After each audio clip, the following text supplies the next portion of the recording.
바울은 예루살렘의 유대인들에게 거짓 고발을 당한 가운데 언제든지 살해당할 수 있는 상태에서 이 가이사, 시저, 이 가이사에게 상고함으로 배를 타고 로마에 도착한 후 가택 연금 상태로 있게 됩니다.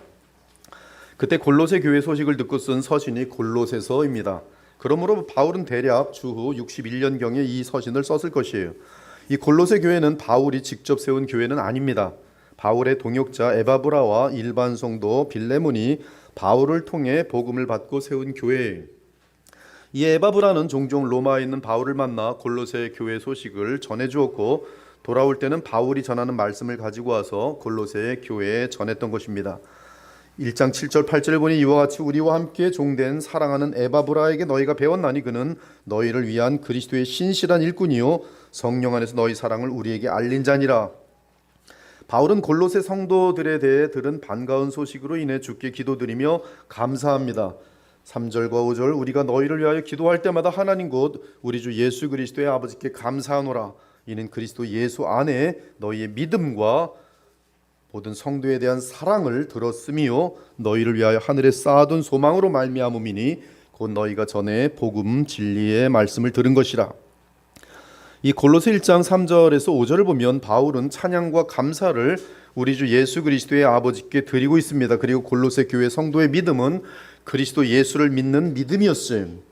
4절에 그리고 그 믿음으로 인해 발생되는 것은 모든 성도 간의 사랑입니다. 이러한 사랑은 믿음뿐만 아니라 너희를 위하여 하늘에 쌓아둔 소망으로도 말미암았습니다. 그러므로 신자의 신앙의 세 가지 기본 요소는 믿음과 소망과 사랑인데 그 중에 제일은 사랑이며 그 사랑은 고린도서 13장에서 묘사된 성품적인 사랑으로서 그 사랑은 다름 아닌 복음의 능력에 의해 빚어지는 열매입니다. 사랑은 오래 참고 사랑은 온유하며 시기하지 아니하며 사랑은 자랑하지 아니하며 교만하지 아니하며 무례히 행하지 아니하며 자기의 유익을 구하지 아니하며 성내지 아니하며 악한 것을 생각하지 아니하며 불의를 기뻐하지 아니하며 진리와 함께 기뻐하고 모든 것을 참으며 모든 것을 믿으며 모든 것을 바라며 모든 것을 견디느니라. 그러므로 우리가 1장 3절에서 5절에서 알게 되는 것은 믿음과 소망으로부터 우리를 변화시키는 능력이 생겨나는데 그 능력으로 우리는 사랑의 사람으로 계속 변화되는 것이요 하나님을 향해서는 그리스도로 인하여 감사와 찬양을 돌리게 되는 것이 이 골로새 1장에 정확하게 묘사가 되어 있어요. 그러므로 복음으로 인해 믿음과 소망에서 나오는 능력이 없이는 성도의 진정한 사랑은 가능하지 않습니다. 이제 바울은 6절에서 복음을 요약합니다. 이 복음이 이미 너희에게 이름에 너희가 듣고 참으로 하나님의 은혜를 깨달은 날부터 너희 중에서와 같이 또한 온 천하에서도 열매를 맺어 자라는도다. 자, 이 구절을 보면 복음의 세계가 열리려면 일단 가장 먼저 복음을 들어야 합니다. 그러려면 누군가가 복음을 전해야 합니다. 그리고 그 복음 전파에 성령께서 역사하시면 그 복음을 들은 사람이 하나님의 은혜를 깨닫게 됩니다. 여기서 개역개정이 깨닫다라고 번역한 원어는 에피기노스코인데요. 이는 체험을 통해 아는 것으로서 인격적 지식을 뜻합니다.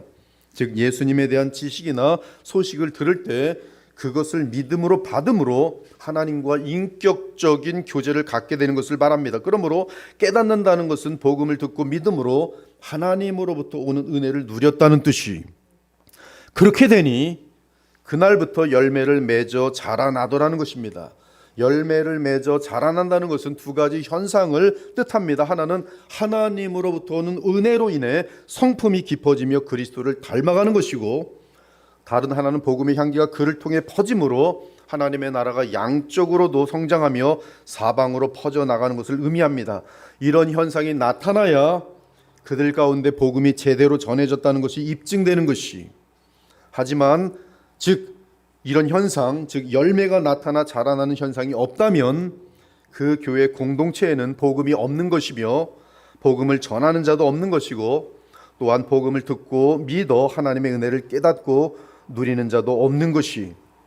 이제 바울은 골로새 교회를 위해 기도합니다. 9절 이로써 우리도 듣던 날부터 너희를 위하여 기도하기를 그치지 아니하고 구하노니 너희로 하여금 모든 신령한 지혜와 총명에 하나님의 뜻을 아는 것으로 채우게 하시고 주께 합당하게 행하여 범사에 기쁘시게 하고 모든 선한 일에 열매를 맺게 하시며 하나님을 아는 것을 잘하게 하시고 그의 영광의 힘을 따라 모든 능력으로 능하게 하시며 기쁨으로 모든 견딤과 오래 참음에 이르게 하시고 우리로 하여금 빛 가운데서 성도의 기업의 부분을 얻기에 합당하게 하신 아버지께 감사하게 하시기를 원하노라.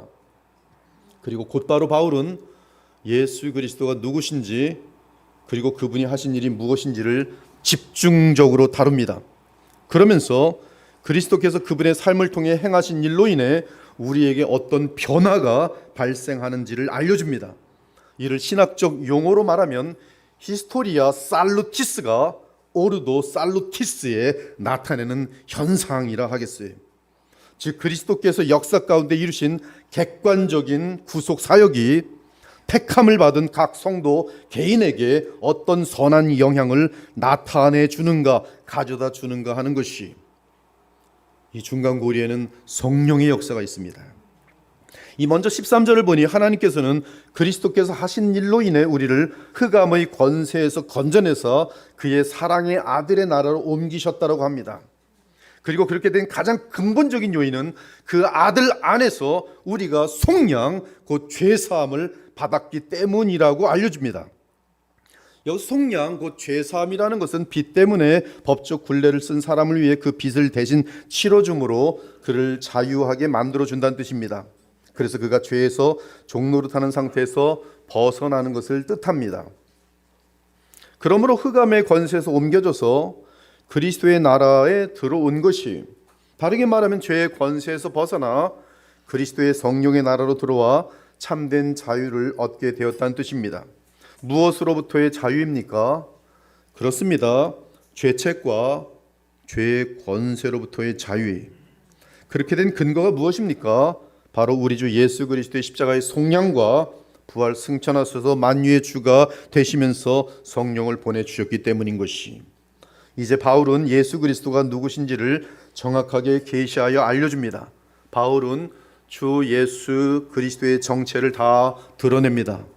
오늘 제 이 말씀의 제목이 영원한 영광의 그리스도인, 그리고 본문은 골로새 1장 15절에서 20절이고 요한계시록 1장 9절에서 20절입니다. 이 엄청나게 많은 성경 전체가 예수 그리스도에 대하여 묘사하고 있지만 이 골로새 1장과 계시록 1장은 눈으로 볼 수 있을 만큼 자신의 모습을 정확하게 알려주시는 예수 그리스도의 선명한 묘사가 담겨 있어요. 그래서 이 내용을 우리가 보면서 상당히 많은 부분 예수 그리스도에 대해서 알 수 있게 되는 것이, 첫째 15절을 보면 주 예수 그리스도는 보이지 아니하는 하나님의 형상입니다. 이 고린도후서 4장 4절도 그리스도는 하나님의 형상이라고 선포합니다. 그런데 바울은 보이지 아니하는 하나님이라고 말합니다. 여기서 보이지 않는다는 표현은 전파, 천사, 에너지 등처럼 인간의 눈에 보이지 않는다는 그런 개념이 아니라 피조물의 그 어떤 방법으로나 차원에서도 그들로는 이해할 수 없는 영역 및 존재를 말합니다. 예를 들어 영원, 사랑, 거룩, 선 등은 보이지 않지만 존재합니다. 하나님은 보이지 않지만 영원토록 존재하시는 거룩한 분입니다. 그런데 그리스도는 하나님의 형상이라고 합니다. 그리스도는 보이지 아니하는 하나님을 보여주는 분이라는 뜻이, 사실 모든 만물은 보이지 아니하는 하나님을 반영합니다. 즉 하나님은 만물을 창조하시고 그분의 영광을 만물 가운데 드러내셨어요. 따라서 만물은 하나님의 지혜와 솜씨와 능력과 위대함과 영광을 반영합니다. 하지만 만물 중에 으뜸인 사람은 하나님의 형상을 지니고 창조되었어요. 이 형상이라는 것은 거울처럼 반사하는 그런 개념입니다. 하나님이 이르시되 우리의 형상을 따라 우리의 모양대로 우리가 사람을 만들고, 하나님이 자기 형상 곧 하나님의 형상대로 사람을 창조하시되 남자와 여자를 창조하시고, 사람은 죄로 인해 부패하기 전에 하나님의 형상을 뚜렷하게 드러냈습니다. 하지만 죄로 인해 타락한 후부터는 일부 남은 하나님의 형상 외에 오히려 하나님을 대적하는 원수가 되었지. 그러나 이 땅에 오신 주 예수 그리스도는 모든 만물에게 하나님이 누구신지를 가장 분명하게 그리고 무한하게 드러내시는 영원한 하나님의 형상입니다. 그분은 하나님의 본체 형상이, 그러므로 피조물은 오직 그리스도를 통해서만 하나님을 온전히 알 수 있습니다. 사실 예수님은 창조주 하나님이 만물에 나타나신 분입니다. 이러한 의미에서 예수 그리스도를 본 자는 하나님을 본 것과 다름이 없이 본래 하나님을 본 사람이 없으되 아버지 품속에 있는 독생하신 하나님이 나타내셨느니라. 빌립아, 내가 이렇게 오래 너희와 함께 있을 때 네가 나를 알지 못하느냐? 나를 본 자는 아버지를 보았거늘 어찌하여 아버지를 보이라 하느냐?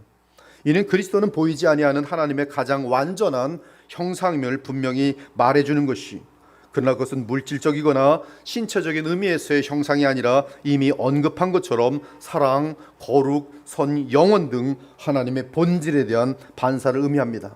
우리가 장차 새하늘과 새 땅에 들어갔을 때 하나님은 여전히 보이지 아니하는 분이십니다. 그리고 영광을 얻으신 인자이신 우리 주 예수 그리스도는 영원한 하나님이며 동시에 하나님의 형상이신지라 하나님 나라 백성들은 그리스도 예수님을 봄으로 하나님을 보며 즐거워하고 기뻐할 것이, 성 안에서 내가 성전을 보지 못하였으니 이는 주 하나님 곧 전능하신 이와 및 어린 양이 그 성전이심이라. 그 성은 해나 달의 비침이 쓸데없으니 이는 하나님의 영광이 비치고 어린 양이 그 영광의 등불이 되심이라. 여기서 등불은 형상이라는 개념과 같은 것이, 하나님의 형상이, 어린 양은 그 하나님의 영광의 등불이 되심이라. 다시 저주가 없으며 하나님과 그 어린 양의 보좌가 그 가운데 있으리니 그의 종들이 그를 섬기며 그의 얼굴을 볼 터이요 그의 이름도 그들의 이마에 있으리라. 우리 역시 그리스도처럼 영광스러운 존재가 되어 그리스도의 얼굴을 보며 하나님의 영광을 볼 것이. 둘째는 15절을 보니 그리스도 예수님은 세상 만물보다 먼저 계신 분이십니다. 15절을 문자적으로 오해하여 그리스도는 영원한 하나님이 아니라 하나님의 첫째 피조물이라는 주장이 나왔던 적이 있어요. 이 AD 256년에 336년 사이에 살았던 아리우스라는 신학자는 이 본절을 근거로 하여 그리스도 예수는 피조물이라고 주장하였습니다. 현대의 이단인 여호와의 증인 역시 같은 주장을 합니다. 그러나 본문은 그런 뜻이 아니, 그러한 해석은 성경의 다른 본문과 전혀 조화를 이루지 못합니다. 태초에 말씀이 계시니라, 이 말씀이 하나님과 함께 계시니 이 말씀은 곧 하나님이시니라.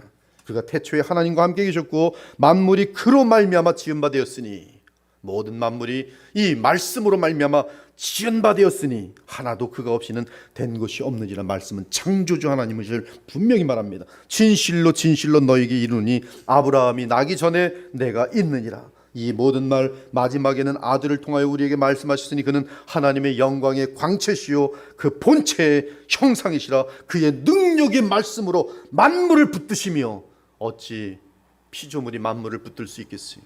그러나 예수 그리스도 하나님께서는 만물을 붙드시. 그러므로 본문이 뜻하는 바는 그리스도는 시간적으로 만물의 창조 이전에 존재하였고 그러한 만큼 만물의 기원이 됨을 말해주는 것이. 셋째는 16절을 보면 예수 그리스도는 창조주십니다. 만물이 그분에 의해 창조되었으니, 특히 후반부에서 이 모든 것이 그리스도를 통해 창조되었으며 또 그를 위해 창조되었다는 내용은 그분이 창조주시며 또한 창조의 목적은 그리스도를 영화롭게 하기 위함임을 분명하게 합니다.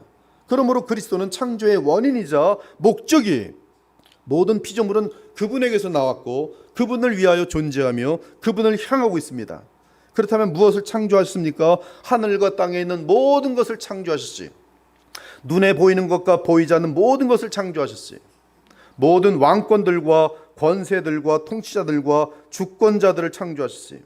하늘과 땅에 있는 모든 것, 눈에 보이는 것과 보이지 않는 모든 것, 그리고 모든 주권들과 왕권들과 권세들, 이 모든 것은 간단하게 말하면 하나님 성삼위 하나님 외에 모든 것을 의미합니다. 그 모든 것, 하나님 외에 모든 것을 하나님이 창조하셨어요. 영적인 세계와 물리적인 세계 전부를 말합니다. 모든 우주를 말합니다. 우주뿐만 아니라 우주를 초월하는 천사의 영적인 세계까지 창조하셨어요. 이 영적인 세계는 지금 우리로서는 다 알 수 없습니다. 그러나 우리에게는 한 하나님 곧 아버지가 계시니 만물이 그에게서 났고 우리도 그를 위하여 있고 또한 한 주 예수 그리스도께서 계시니 만물이 그로 말미암고 우리도 그로 말미암아 있느니라. 예수 그리스도는 천사계를 포함한 모든 만물을 창조하신 분이십니다. 그러므로 그분은 피조물이 아니며 도리어 창조주이시기에 영원토록 우리의 복종과 찬양과 존귀를 받으시기에 합당한 성자 하나님이시며 말씀 하나님이시. 그러나 마리아의 몸을 통해 사람이 되심으로 만물 가운데 피조물로 계신 하나님이십니다. 즉 사람으로 오신 하나님이요 새 인류의 머리이신 둘째 아담으로 오신 하나님이시. 그분은 아버지가 맡기신 십자가의 사명을 완수하신 후에 부활 승천하셔서 영광을 얻으신 인자이신 하나님의 어린 양입니다. 그분은 우리를 창조하신 분으로서 우리의 모든 필요와 사정을 우리 자신보다 더 많이 아십니다. 또한 그리스도께서 창조하신 것 중에는 모든 왕권들과 권세들과 통치자들과 주권자들, 지위들이 있습니다. 골로새 교회가 이 편지를 받던 당시 천사를 숭배하는 이단들이 사회에서 활동하고 있었어요. 아무도 꾸며낸 겸손과 천사 숭배를 이유로 너희를 정죄하지 못하게 하라. 이 천사 숭배자들은 천사계에 대한 많은 권력 구조를 끝없이 나열하면서 많은 천사들의 이름을 들먹거렸어요. 지금도 그러한 무리들이 있어요. 그들은 바로 이 골로새 때 있었던 이 천사 숭배하는 자들의 열매를 지금도 받아서 얘기하는 것이, 너희들 천사의 종류가 얼마나 많은지 모르지, 나는 천사 이름 다 알고 있어 하면서 천사 이름 100개 나열하는 사람들도 있어요. 그것은 성경에서 벗어난 이단적인 근거를 가지고 자랑하려는 어리석음이. 이 천사 숭배자들은 천사계에 대한 많은 권력 구조를 끝없이 나열하면서 많은 천사들의 이름을 들먹거립니다. 실제로 성경 역시 천사들 중에는 천사장들이 있고 그 이하로 우리가 다 알 수 없는 권력 구조가 있음을 계시합니다. 그러나 천사 세계의 상세한 내용에 대해 성경은 입을 다물고 있어요. 그럼에도 성경에 의해 게시된 내용을 보면 악령들 중에 가장 높은 천사장은 사탄 마귀입니다. 머리가 7이요 뿔이 10이고 그 머리에 7 왕관을 쓴 큰 붉은 용입니다.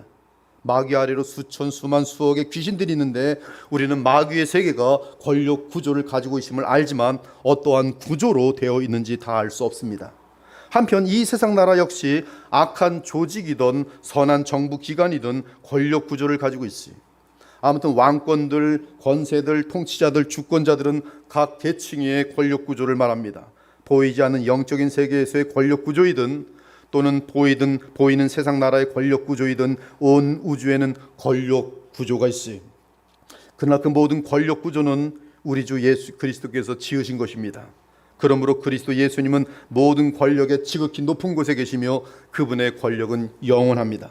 이 골로새에 퍼져 있던 천사 숭배 가르침 중에는 예수 그리스도를 천사장이라고 가르치며 피조물로 여기던 이단들도 있어요. 이 여호와의 증인 동일하게 가르치고 있습니다. 이는 물론 영지주의의 가르침의 한 부분입니다. 그러나 예수 그리스도는 모든 권력 구조를 창조하신 분이시. 그것이 보이지 않는 영적인 세계든 보이는 세상 정부든 나아가 악령의 세계까지 포함한 우주의 모든 권력 구조는 그리스도께서 창조하셨으며 그분의 권세 아래 있습니다. 그러므로 보이는 것들과 보이지 않는 것들이 자발적으로 굴복하든 또는 강제적으로 굴복하든 다 그리스도에 의해 창조되었고 그리스도를 위해 창조된 것이. 따라서 우리에게 중요한 것은 천사들의 계급 구조가 어떠하냐는 것이 아니라 천사들 전체 및 온 세상 나라들과 모든 만물이 그리스도의 창조에 종속된다는 사실이며 그분의 권세 아래에 있다는 사실이. 이로써 당시에 퍼져 있던 천사 숭배는 기독교의 관점에서는 용납될 수 없는 거짓 가르침이었던 것입니다. 한편 인류의 대표였던 아담이 마귀의 시험에 져서 죄의 종이 되므로 그 이후로 인류는 죄라는 유전자를 가지고 태어나게 되었지. 이렇게 마귀는 인간 속에 죄성을 심어놓았고 외부에서 죄를 짓도록 유혹합니다. 이 세상에서의 근본적인 이 문제를 해결하시기 위해 우리 주 예수 그리스도는 창조주이심에도 불구하고 피조물인 사람이 되셨습니다. 그러나 동정녀 마리아의 몸에서 성령으로 잉태되어 죄가 없으셨지. 그는 친히 둘째 아담이 되어 마귀의 시험을 이기셨습니다. 그 이후 예수 그리스도는 사람으로서 마귀의 권세, 흑암의 권세를 이겨내심으로 자기를 믿고 자기에게 속한 자들을 빛의 나라로 인도하실 수 있게 되셨어요. 하나님의 능력이 그리스도 안에서 역사하사 죽은 자들 가운데 다 살리시고 하늘에서 자기의 오른편에 앉히사 모든 통치와 권세와 능력과 주권과 이 세상뿐 아니라 오는 세상에 일컫는 모든 이름 위에 뛰어나게 하시고 또 만물을 그의 발 아래 복종하게 하시고 그를 만물 위에 교회의 머리로 삼으셨느니라. 교회는 그의 몸이니 만물 안에서 만물을 충만하게 하시는 이의 충만함이니라. 이러므로 하나님이 그를 지극히 높여 모든 이름 위에 뛰어난 이름을 주사 하늘에 있는 자들과 땅에 있는 자들과 땅 아래에 있는 자들로 모든 무릎을 예수의 이름에 꿇게 하시고 모든 입으로 예수 그리스도를 주라 신하여 하나님 아버지께 영광을 돌리게 하셨느니라. 그는 하늘에 오르사 하나님 우편에 계시니 천사들과 권세들과 능력들이 그에게 복종하느니라. 그러므로 결론적으로 말하면 그리스도는 왕권들, 권세들, 통치자들, 주권자들을 창조하신 창조주시며 이는 자신의 영광을 위해 지으신 것이 나아가 성자 하나님께서 사람이 되어 오셔서 십자가에서 죽음을 감당하심으로 그리스도의 사명을 완수하셨을 때 하나님은 모든 보이지 않는 세계의 권력들과 보이는 세상의 권력이 둘째 아담인 인자 예수 그리스도 앞에 무릎을 꿇게 하셨어요. 이에 현재 부활 승천하신 우리 주 예수님은 하늘 위에 지극히 높은 곳에서 영원토록 만유의 주와 왕으로 계시는 것이, 물론 아직 마귀의 세력과 세상 나라의 권력이 여전히 그리스도 예수님께 불순종하며 반항하지만 그럼에도 그리스도의 주권은 항상 모든 통치와 주권자들 위해서 완전한 지혜 가운데 나타납니다. 이에 그리스도의 왕되심을 거역하는 사탄 마귀와 세상 나라들은 본의와는 다르게 언제나 그리스도의 계획을 이루고 있을 뿐이, 그리고 궁극적으로 그리스도를 대적하는 모든 왕권들, 권세들, 통치자들, 주권자들은 보이는 영적인 세계에서든 보이는 이 땅의 세상이든 다 완전하게 무너지고 패배하여 영원한 불못에 던져지게 될 것이, 사랑하는 여러분, 우리 성도들은 이미 그리스도와 함께 하늘에 앉아 있습니다. 그리스도와 함께 왕노릇하고 있어요. 즉 마귀와 죄와 마귀 등 이 세상의 권세 위에 있다는 말씀이, 그러므로 최고의 통치와 권세를 가지신 그분의 뜻에 따라 기도하며 순종할 때에 우리 역시 그리스도와 함께 효과적인 왕노릇을 하게 될 것이, 성도가 세상을 판단할 것을 너희가 알지 못하느냐? 우리가 천사를 판단할 것을 너희가 알지 못하느냐? 신령한 자는 모든 것을 판단하나 자기는 아무에게도 판단을 받지 아니하느니라. 허물로 죽은 우리를 그리스도와 함께 살리셨고 너희는 은혜로 구원을 받은 것이라 또 함께 일으키사 그리스도 예수 안에서 함께 하늘에 앉히셨으니, 내가 또 들으니 하늘에 큰 음성이 있어 이르되 이제 우리 하나님의 구원과 능력과 나라와 또 그의 그리스도의 권세가 나타났도다. 또 내가 보자들을 보니 거기에 앉은 자들이 있어 심판하는 권세를 받았더라. 바로 여러분들이.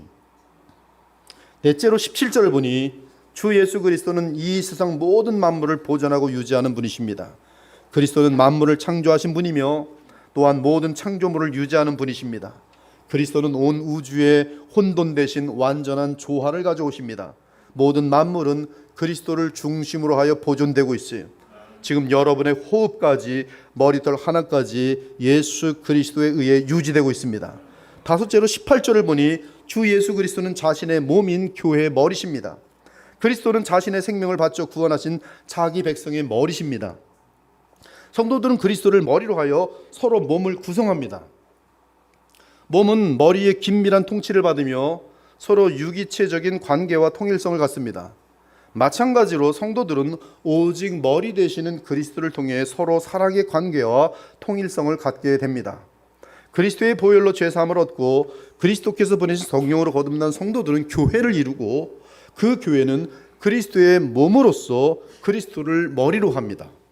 이것이 뜻하는 바는 교회와 그리스도는 매우 긴밀한 유기적 관계를 갖는다는 사실이, 그리스도는 교회와 더불어 그의 생명을 공유하십니다. 부활의 생명을 그의 교회와 공유하세요. 또한 교회는 그리스도로부터 생명력을 공급받으면서 무한한 생명력의 근원이신 그리스도로부터 이 생명을 공급받으면서 생명을 유지할 수 있어요. 나아가 그리스도는 교회의 주권자로서 절대적 통치권을 갖습니다. 그러므로 교회는 주권자인 그리스도의 뜻과 명령에 복종해야 참 교회며 오직 그러한 순종의 상태에서 교회로서의 정체성과 생명을 계속 유지할 수 있습니다. 여섯째로 18절을 보면 그리스도는 근본이시기에 모든 것이 그리스도로부터 시작됩니다. 만물이 그리스도의 창조에 의해 존재하는 것처럼 모든 것의 시작은 그리스도십니다. 즉 그리스도의 뜻과 계획과 명령과 허락 없이는 그 어떤 것도 존재할 수 없으며 시작될 수 없으며 또한 움직일 수도 없습니다. 이 모기의 날갯짓 하나까지 그리스도의 시작이 있어야 합니다. 이를 철학적 개념으로 첫 번째 동력, the first mover라고 불러요. 웨스트민스터 신앙 고백에 정확히 나와 있어요. 예수 그리스도는 우주의 모든 움직임의 시작이며 모든 계획과 역사의 시작이십니다. 즉 모든 사건과 역사의 알파와 오메가세요. 일곱째로 예수 그리스도는 죽은 사람들 가운데서 가장 먼저 살아나셨어요. 가장 먼저 영원히 살아나는 사람으로 살아나셨어요. 영원히 사는 것이. 부활하신 주 예수께서는 새 생명을 나누어 주십니다. 성령을 보내십니다. 하나님의 나라가 하늘에서 성취되어 이 땅에 임하였으니 이 세상은 그리스도께서 창조하신 것입니다. 그러나 교회는 그리스도께서 자신의 생명과 피로 새롭게 창조하신 유기체. 그러므로 그리스도의 부활은 교회의 시작이며 그분의 부활로 인하여 성도들은 새 생명을 얻어 성령 안에서 그리스도와 연합하게 됩니다. 그런데 주님의 부활은 죽은 사람들 중에서 가장 먼저 살아나신 사건이, 이 사건은 역사적 사건이기 때문에 아무도 부인할 수 없습니다. 기독교는 그리스도의 부활에 서 있어요. 만일 그리스도의 부활이 거짓이라면 기독교 전체가 대사기극입니다. 그러나 그리스도의 부활이 정령 사실이기에 성경 전체 및 복음은 영원한 진리입니다. 그리스도께서 만일 다시 살아나지 못하셨으면 우리가 전파하는 것도 헛것이요 또 너희 믿음도 헛것이며 또 우리가 하나님의 거짓 증인으로 발견되리니 우리가 하나님이 그리스도를 다시 살리셨다고 증언하였습니다.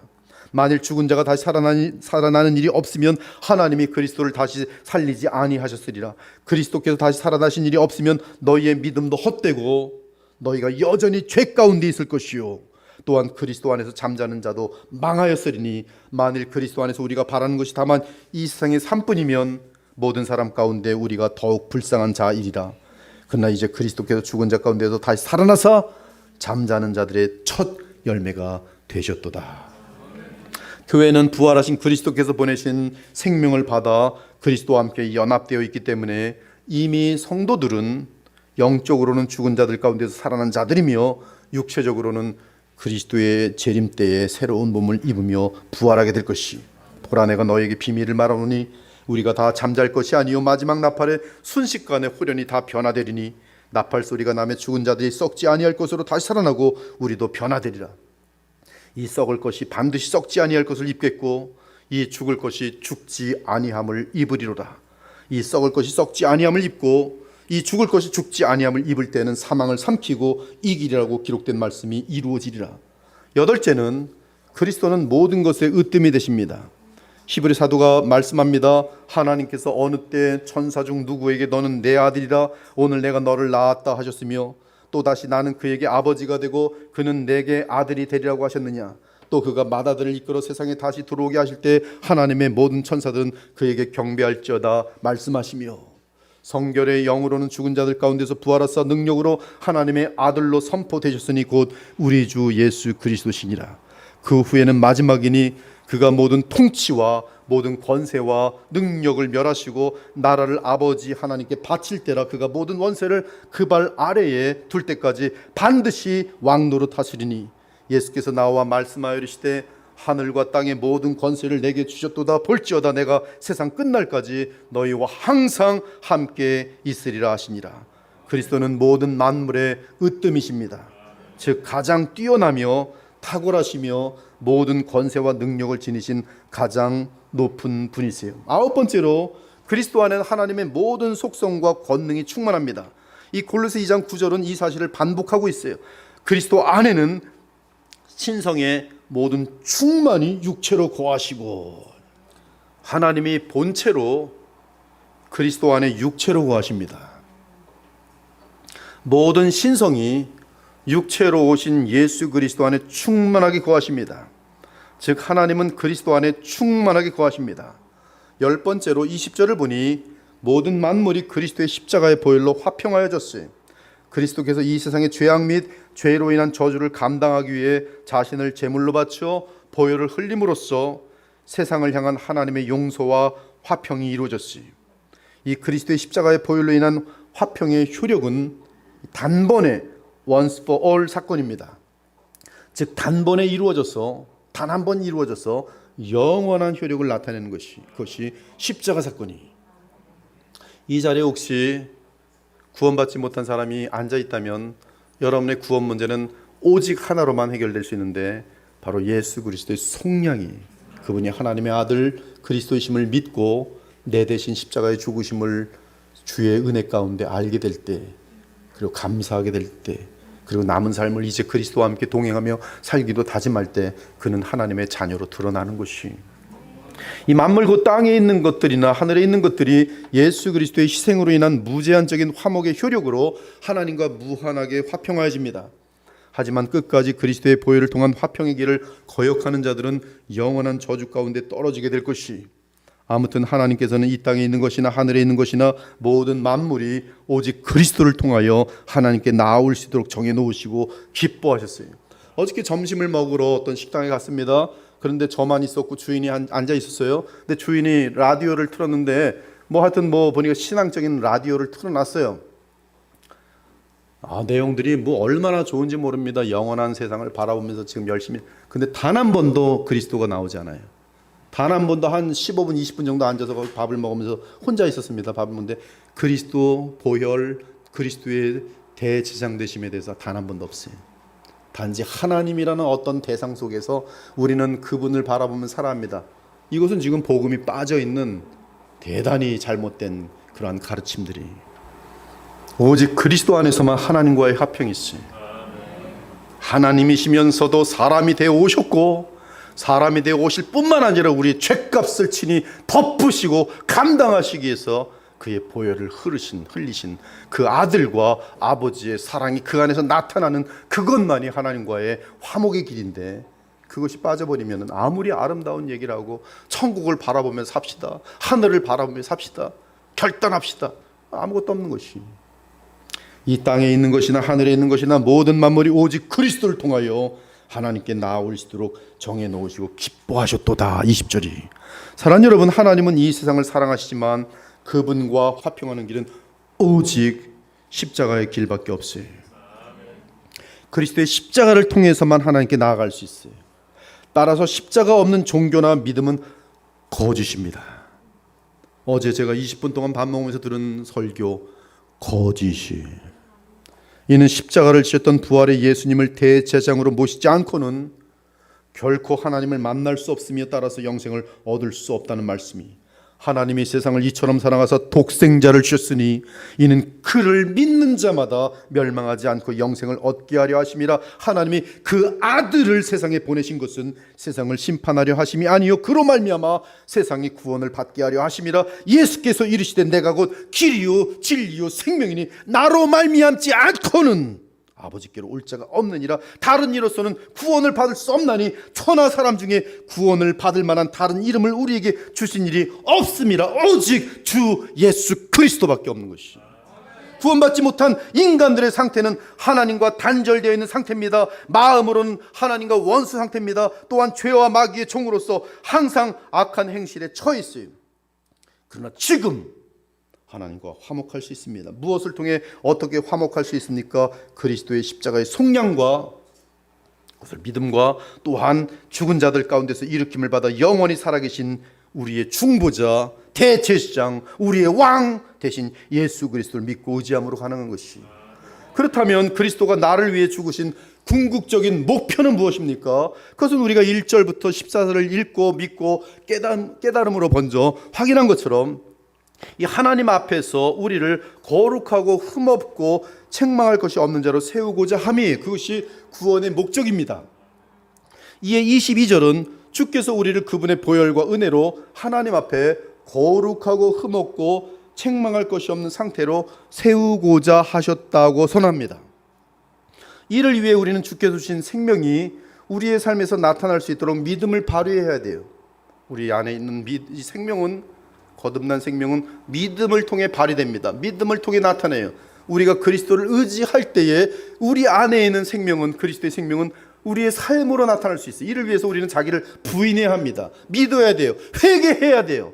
옛사람으로 살았던 나의 삶의 패턴을 회개하고 나는 이제 그리스도를 붙들고 그리스도께서 지시하시는 대로만 살겠습니다라고 할 때, 그것이 믿음의 표현인데, 바로 그때 나의 생각과는 반대되는 요청들이 있음에도 나를 죽이며 순종할 때, 그것이 믿음의 행위로서 내 안에 있는 그리스도의 생명의 모습이 나를 통해 나타나는 것이, 이때 믿음이란 그분을 왕으로 모시고 그분께 복종하는 것입니다. 순종이란 내가 그분의 생명에 의지하는 것이, 따라서 왕이신 그리스도와 연합한 현상이 순종입니다. 그 순종은 복음의 소망에 굳게 서서 흔들리지 않고 벗어나지 않는 믿음 안에 계속 거하는 것이. 그러므로 신자는 자나깨나 늘 복음을 듣고 믿어야 돼요. 그리고 그 결과로 복음의 능력에 의해 가장 온전한 사람이 되는 것입니다. 하나님 보시기에 가장 온전한 사람, 즉 하나님께 창조하신 목적이 이루어지는 사람이 되는 것이, 이처럼 주 예수 그리스도께서 자기 생명을 십자가에서 바친 목적은 우리가 그의 생명을 받고 영광스럽고 아름답고 흠없고 거룩하고 책망할 것이 없는 온전한 그리스도의 형상의 사람이 되는 것이, 이것이 복음의 소망입니다. 장차 주께서 재림하시는 날 모든 믿는 자들이 궁극적이고도 완전한 구원을 얻을 것이, 새하늘과 새 땅이 우리를 기다릴 것입니다. 영원한 생명과 기쁨과 영광과 빛이 우리를 기다릴 것이, 그리스도를 온전하게 닮은 성도들이 영원토록 그리스도 안에서 서로 사랑하며 살게 될 것입니다. 이제 이 복음은 하늘 아래 모든 만물에게 선포되었으니 복음이 전달되는 곳은 복된 곳입니다. 복음을 듣고 믿는 사람들은 하나님의 가장 큰 복과 사랑을 받은 자들이, 복음을 믿는 자들에게는 하나님 나라의 능력과 기쁨이 나타나 감당할 수 없는 평강과 감격 가운데 살게 될 것입니다. 오늘 우리가 다룬 것처럼 그리스도 예수님의 통치 영역은 온 우주며, 우리 예수님은 보이는 세계 및 보이지 않는 세계를 다 통틀어 주관하시는 만왕의 왕이며 만유의 주십니다. 따라서 우리가 전하는 복음 역시 전 우주적인 영역을 다루고 있어요. 나아가 보이지 않는 세계와 보이는 세계 전체를 다루고 있습니다. 사랑하는 여러분, 그리스도는 우주의 중심이며 모든 만물의 중심입니다. 또한 평화의 축이고 시작점이며 완성의 목적이세요. 바울은 이 복된 소식을 전하는 일꾼이며, 누구든지 이 복음을 통해 그리스도를 믿게 되면 죄사함 및 영생을 얻는다고 선포했어요. 하나님 나라에 대한 소망이 무엇인지, 그리고 그 나라의 왕이신 예수 그리스도가 어떤 분인지 알려줬습니다. 그리고 그리스도를 믿는 믿음과 하나님의 사랑을 맛본 자들은 바울처럼 복된 소식을 전하는 또 다른 일꾼이 되는 것이, 이처럼 우리는 골로새 교회에 보낸 바울의 서신에서 예수 그리스도가 어떤 분인지를 확인했어요. 바울은 그리스도가 누구시며 어떤 일을 하셨는지를 분명하게 알려준 후 골로새서의 나머지 부분에서는 거듭난 성도들이 어떤 삶을 살아야 할지 대단히 구체적으로 알려줍니다. 오늘 저는 이 바울의 구체적인 교훈 중 한 가지만 여러분에게 도전을 주고자 해요. 오늘 저는 여러분에게 두 가지의 도전을 줄 것이, 여름 수련회 때도 그때 송영재 목사님의 이 강론과 함께 제가 그 다음에 이 하나님 나라에 대한 메시지였는데, 그때 저는 이제 자기를 사랑하지 않는 것, 세상을 사랑하지 않는 것이 이 새로운 이 하나님 나라의 삶의 이 패턴이라고 선포한 적이 있어요. 오늘도 다시 이 겨울 수련을 통해서 이승구 교수님 통해서 이제 하나님의 나라에 대한 상당히 구체적인 내용들이 선포될 것인데, 저는 그 나라의 백성으로서의 삶의 또 두 가지 중요 패턴을 이야기합니다. 그것이 지금 골로새서에서 한 가지, 그리고 요한계시록에서 한 가지를 이야기할 것이에요. 그래서 여러분들은 네 가지를 붙들고 살 때, 이 네 가지는 여러분이 이 세상 가운데 하나님의 나라를 누리며 하나님 백성으로서 사는 기본인, 펀더멘털, 가장 중요한 본질인 것을 여러분이 알 수 있어요.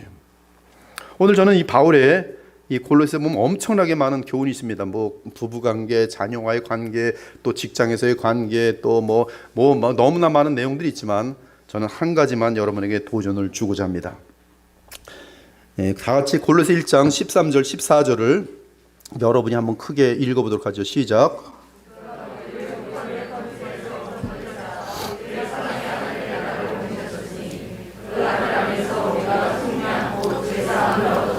사실 하나님의 아들이 사람의 몸을 입고 이 땅에 오신 궁극적인 목적은 십자가의 속량입니다. 죄사함이 그 사건으로 인해 그리스도의 부활도 가능했던 것이고, 즉 하나님께서 그를 이렇게 세우신 것입니다. 부활 사건이. 또 부활하신 그리스도께서는 성령을 보내실 수 있게 됩니다.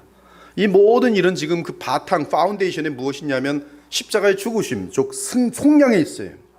그 사건으로 인해 하나님은 그리스도 안에서 모든 역사를 새롭게 하실 수 있는 것이고, 하나님 나라를 이 땅에 세우실 수 있었던 것이, 그리고 무엇보다 택함받은 주의 백성이 죄사함을 얻게 된 것이고, 나아가 온 세상의 죄 문제가 해결되게 된 것입니다. 그러므로 독생하신 하나님이 사람이 되셔서 십자가에서 속량을 치르심으로 택하심을 받은 우리에게 주신 가장 큰 은혜는 죄사함이. 그러므로 바울은 14절에서 그 아들 안에서 우리가 속량 곧 죄사함을 얻었도다라고 말한 것이, 이 속량의 대상은 죄사함을 받은 것이기에 지옥에 떨어질 가능성은 0%입니다. 복된 사람들이 죄사함을 받았으니, 우리의 죄사함을 위해 하나님은 그분의 아들의 생명으로 십자가에서 우리의 죄값을 치러주셨어요. 그 생명의 효력은 무한합니다. 우리의 죄사함을 위해, 우리가 아무리 죄가 주홍처럼 붉고 진홍처럼 붉어도 주의 하나님의 아들의 생명의 값을 넘어설 수 없어요. 충분히 덮고도 용서하고도 남습니다. 무한하게 남아요. 속량 곧 죄사함을 얻었다. 아들은 자기 자신의 보혈을 십자가에서 부으셨고, 하나님께 아버지께 버림받는 무한한 고통도 받으셨어요. 그렇게 하여 우리는 죄사함을 얻게 되었고, 그로 인해 우리는 흑암의 권세에서 건짐을 받아 하나님의 아들의 나라로 옮겨졌고, 하나님의 자녀가 되었고, 성령을 받았고, 영생을 얻었어요. 저는 그리스도에 의해 속량, 즉 죄사함을 받은 사실이 예수 그리스도께서 가르치신 무한한 의미를 지닌 짧은 기도문에 담긴 것을 또 발견합니다. 죄사함에 대한 내용이 그리스도의 이 가르친 기도 속에 6가지 간구가 있는데, 그 중 하나가 죄사함이, 하늘에 계신 우리 아버지여 이름이 거룩히 여김을 받으시오며 나라가 임하시오며 뜻이 하늘에서 이룬 것 같이 땅에서 이루어지이다. 오늘 우리에게 일용할 양식을 주시옵고, 우리가 우리에게 죄 지은 죄를 사하여 준 것 같이 우리 죄를 사하여 주시옵고, 우리를 시험에 들게 하지 마시옵고 다만 악에서 구하시옵소서. 나라와 권세와 영광이 아버지께 영원히 있사옵나이다. 아멘. 이 셀 수 없이 많은 무한한 구체적인 간구가 거기에 들어갈 수 있었는데, 우리의 탐욕을 제거하여 주옵시고, 우리의 음란을 제거하여 주옵시고, 다 들어갈 수 있는 내용 아니겠어요? 우리를 성령으로 강건케 하시며, 예수님의 기도에 들어갈 수 있는 거 아니겠어요?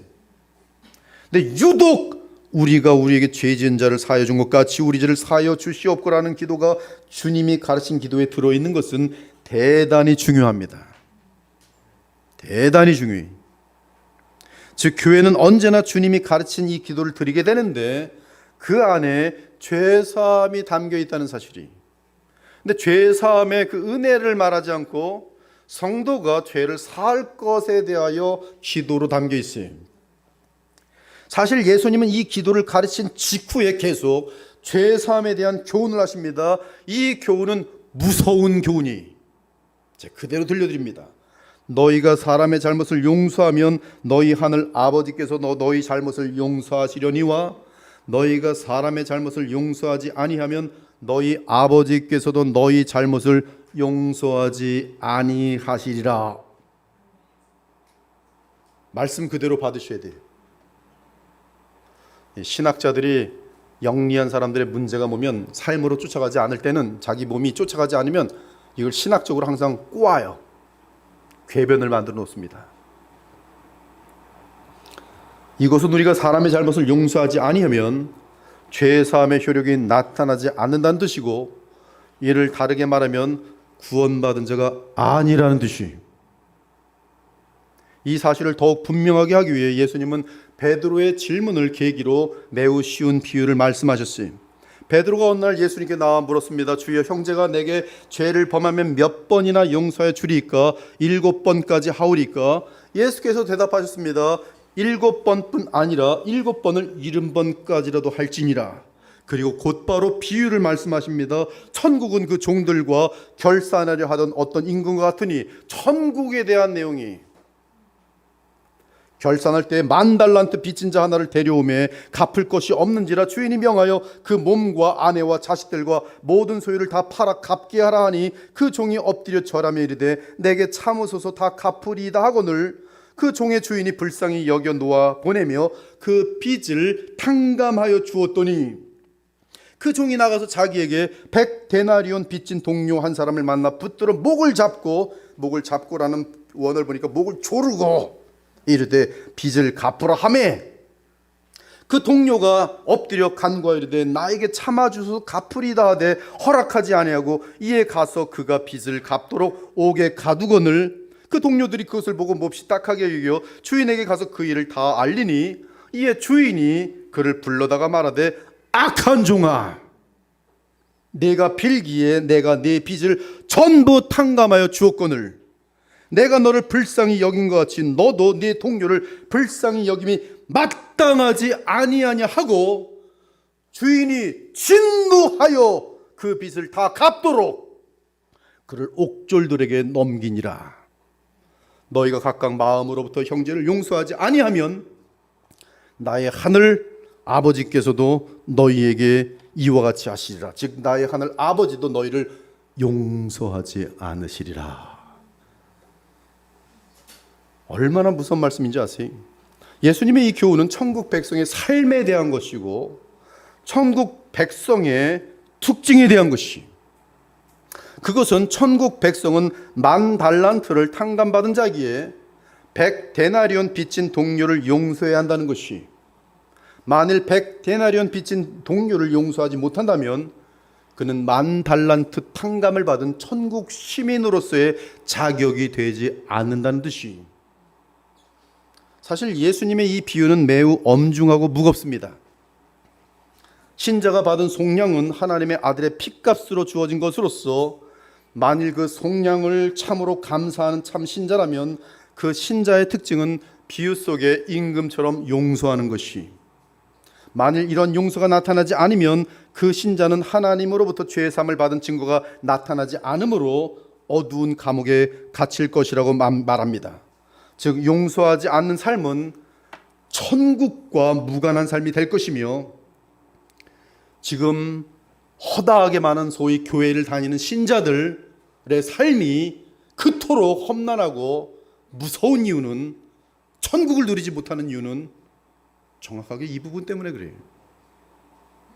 이 부분 때문에. 왜? 하나님과 예수께서 말씀해 주셨어요. 용서하지 않는 삶은 하나님 나라와 무관한 삶이 될 것이며, 영생을 누리는 참 신자와 무관하다는 것이, 나아가 바로 이 부분에서 소위 신자가 실패할 때 그 신자는 하나님 나라의 삶은커녕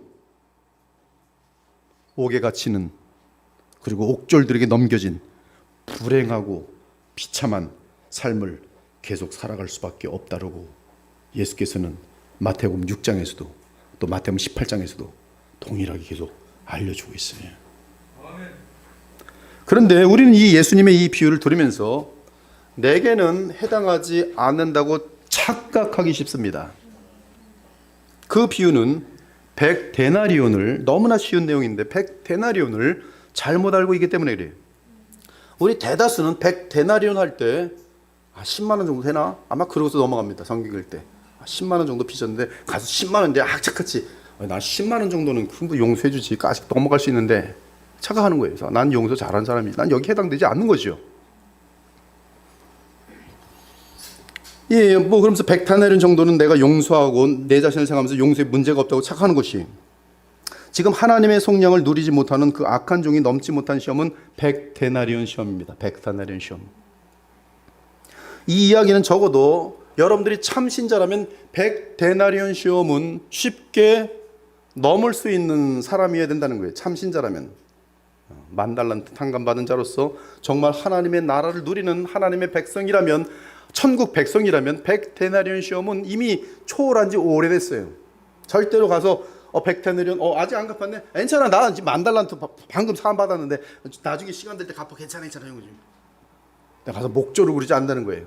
근데 이 악한 종과 같은 많은 성도들이, 신자들이 이 100데나리온 테스트를 합격하지 못하면서 그렇게 비참한 삶을 사는 거예요.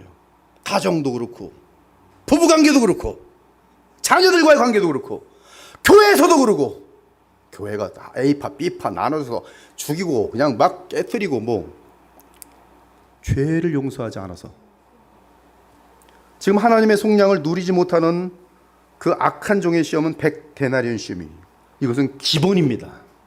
천국 시민에게는 기본이.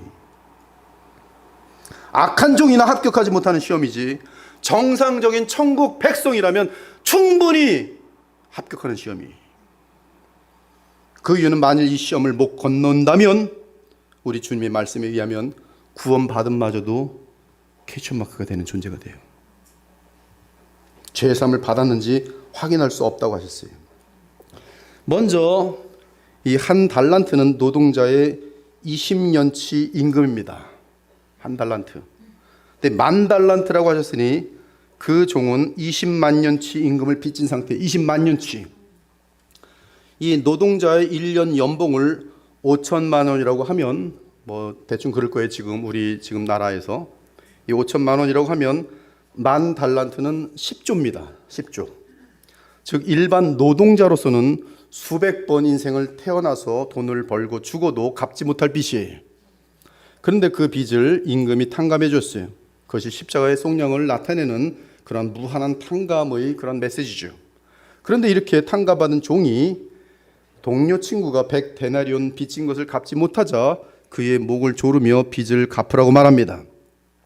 이 100데나리온은 한 데나리온이 하루 노동자의 품값이, 그럼 100데나리온은 지금 우리로 치면 100일치 임금입니다. 지금 주 5일 근무를 할 때 5개월치 임금이에요. 5개월치 임금. 노동자 연봉을 평균 5천만 원이라고 하면 100데나리온은 2천만 원이에요. 즉 2천만 원 정도의 피해를 당했을 때 과연 이 종처럼 행동하지 않을 수 있느냐는 것이, 2천만 원 정도의 피해를 당했을 때 탕감해 줄 수 있냐는 것이, 없던 일로 하고 용서할 수 있냐는 것이, 지금 이 비유는 노동자를 기준으로 한 것이기에 만일 1억 연봉을 버는 회사원일 경우 4천만 원이 100데나리온이 될 것이고 10억 연봉을 번다면 100데나리온은 4억 정도가 될 것이, 즉 비유 속에 그 악한 종이 겪는 피해 정도가 어느 정도인지 우리는 쉽게 자기 자신에게 적용해 볼 수 있어요. 나의 5개월치 나의 수고값이란 말이에요. 이 정도의 피해와 고통과 아픔을 주는 대상에게 일상생활에서 반복될 때도 용서해 줄 수 있느냐는 것이, 사실 주께서 원하시는 용서는 7번의 70번으로서 계속 용서하라는 것입니다. 그리고 그 용서의 한계는 끝이 없어요. 예를 들어 예수님은 십자가에서 주를 죽이신 자들을 용서해달라고 기도하셨어요. 스데반 집사 역시 마찬가지입니다. 예수님과 스데반의 마음에는 두고 보자라는 앙심이 없었습니다. 앙심이 없었어요. 앙심이 있는 것은 내가 복음의 은혜를 모른다는 뜻이에요. 여러분 이 자리에 앉아 계신 분들 중에 내 형제나 부모에게나 자녀에게나 친구에게나 이웃에게 난 그것만은 절대로 죽는 날까지 용서 못해야 한다면 그 사람은 예수님의 말씀에 의하면 거듭나지 않은 또는 천국을 누릴 수 없는 가짜 신자일 가능성이 많아요. 그들이 용서를 받아들이든 말든 예수님과 스데반은 용서하셨어요. 물론 하나님의 공의로운 심판은 우리의 용서와 무관하게 나타날 것입니다. 그러나 신자는 믿음의 삶을 살아가는 동안 반드시 용서라는 과제를 결단을 통해 실행에 옮겨야 할 의무가 있어요. 여러분의 5개월치의 용서를 할 때 괜찮아 이렇게 할 수 있는 사람은 거의 없어요. 이 용서를 하기 위해서 집에 가서 끙끙 앓습니다. 가슴이 얼마나 아픈지 몰라요. 가서 그냥 목을 졸라버려? 아니야, 그러면 안 되지. 난 천국 시민이야.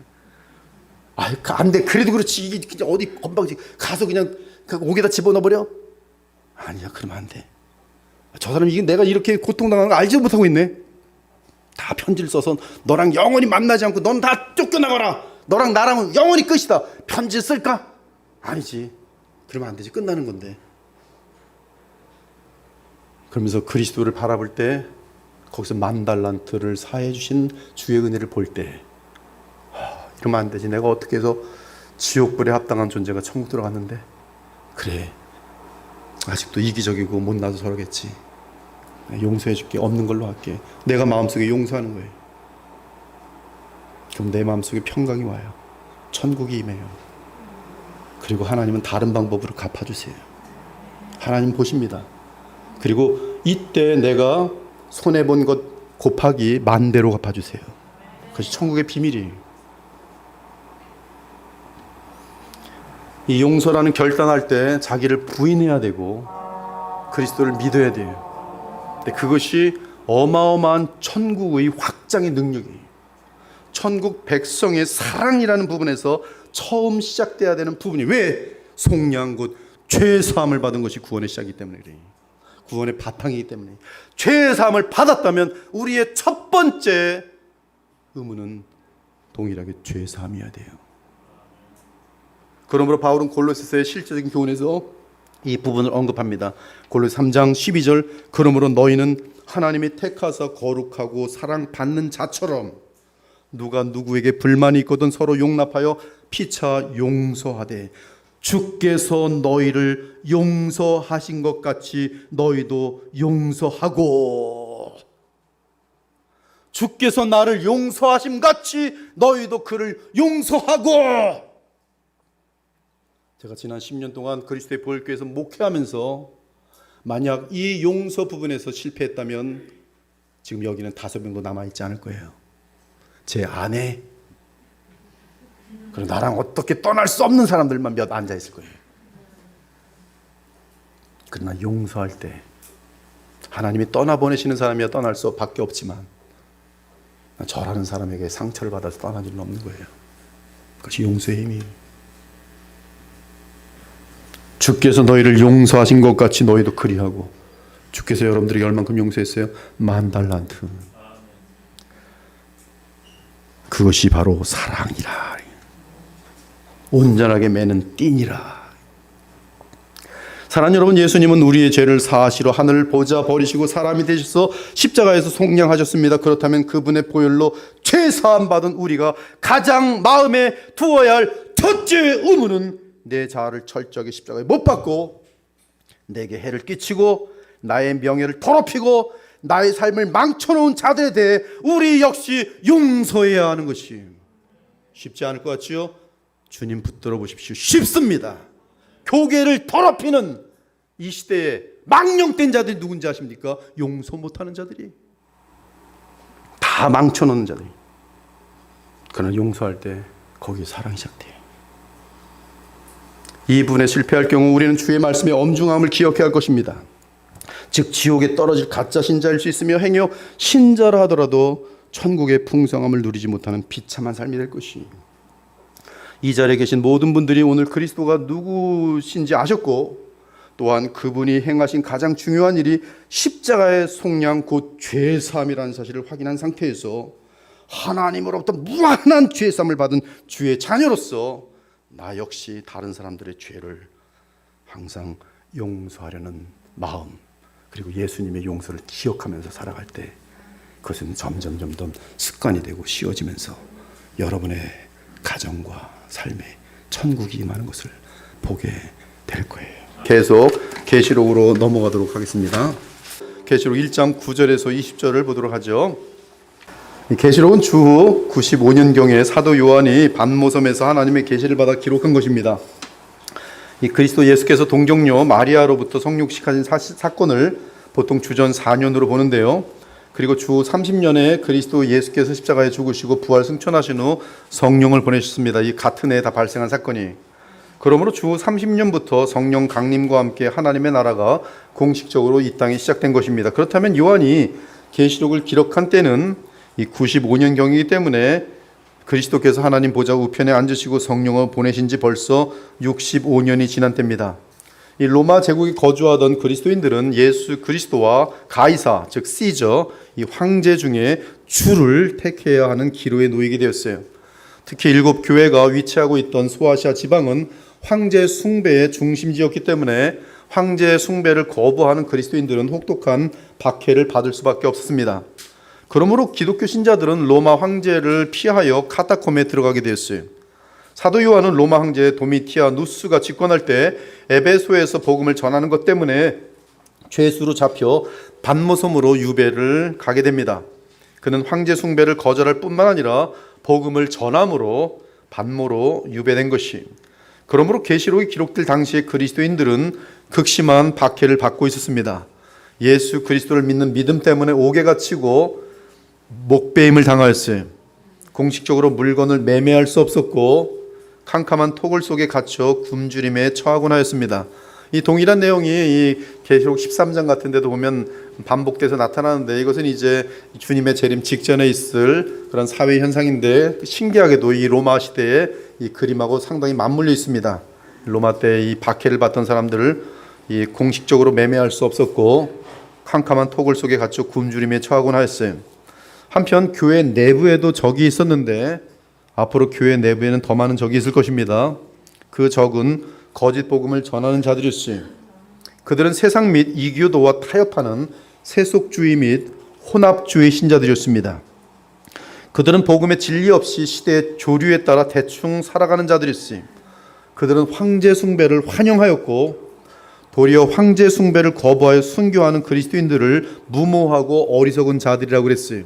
일제 신사 참배 때도 이러한 일들은 있었고, 또 6.25 이 공산당 앞에서도 이런 일들이 많이 있었어요. 이때 외부적으로 핍박을 받던 그리스도인들에게 있어서는 교회 내에 거하는 니골라파 및 이세벨파 등의 거짓 교훈이 참으로 커다란 유혹이 아닐 수 없습니다. 이 본서 요한계시록은 이러한 배경에서 기록된 것이, 사랑하는 여러분, 그리스도의 오심은 인간의 실패를 회복하고 원래 인간을 향해 하나님의 뜻하신 바를 완성시키기 위함입니다. 이를 위해 하나님은 역사의 시작부터 끝까지 완전하고 완벽하게 다스리시며 악조차도 주의 공의로운 심판을 드러내게 하심으로 주의 뜻이 이루어지도록 하십니다. 이러한 구속사적 차원에서 볼 때 인류 역사 가운데 가장 소중한 사건은 그리스도의 오심이며, 그분이 죄 문제를 해결하기 위해 십자가에 죽으신 사건이고, 나아가 마귀를 그 발 아래 짓밟으시고 주의 자녀들을 영화롭게 하시는 그날, 즉 주의 나라가 완성되는 그날입니다. 그때까지는 부활 승천하셔서 영광 이르신 만왕의 왕 우리 주 예수 그리스도는 하나님 보좌 우편에서 인류 역사와 이 땅을 다스리실 것이.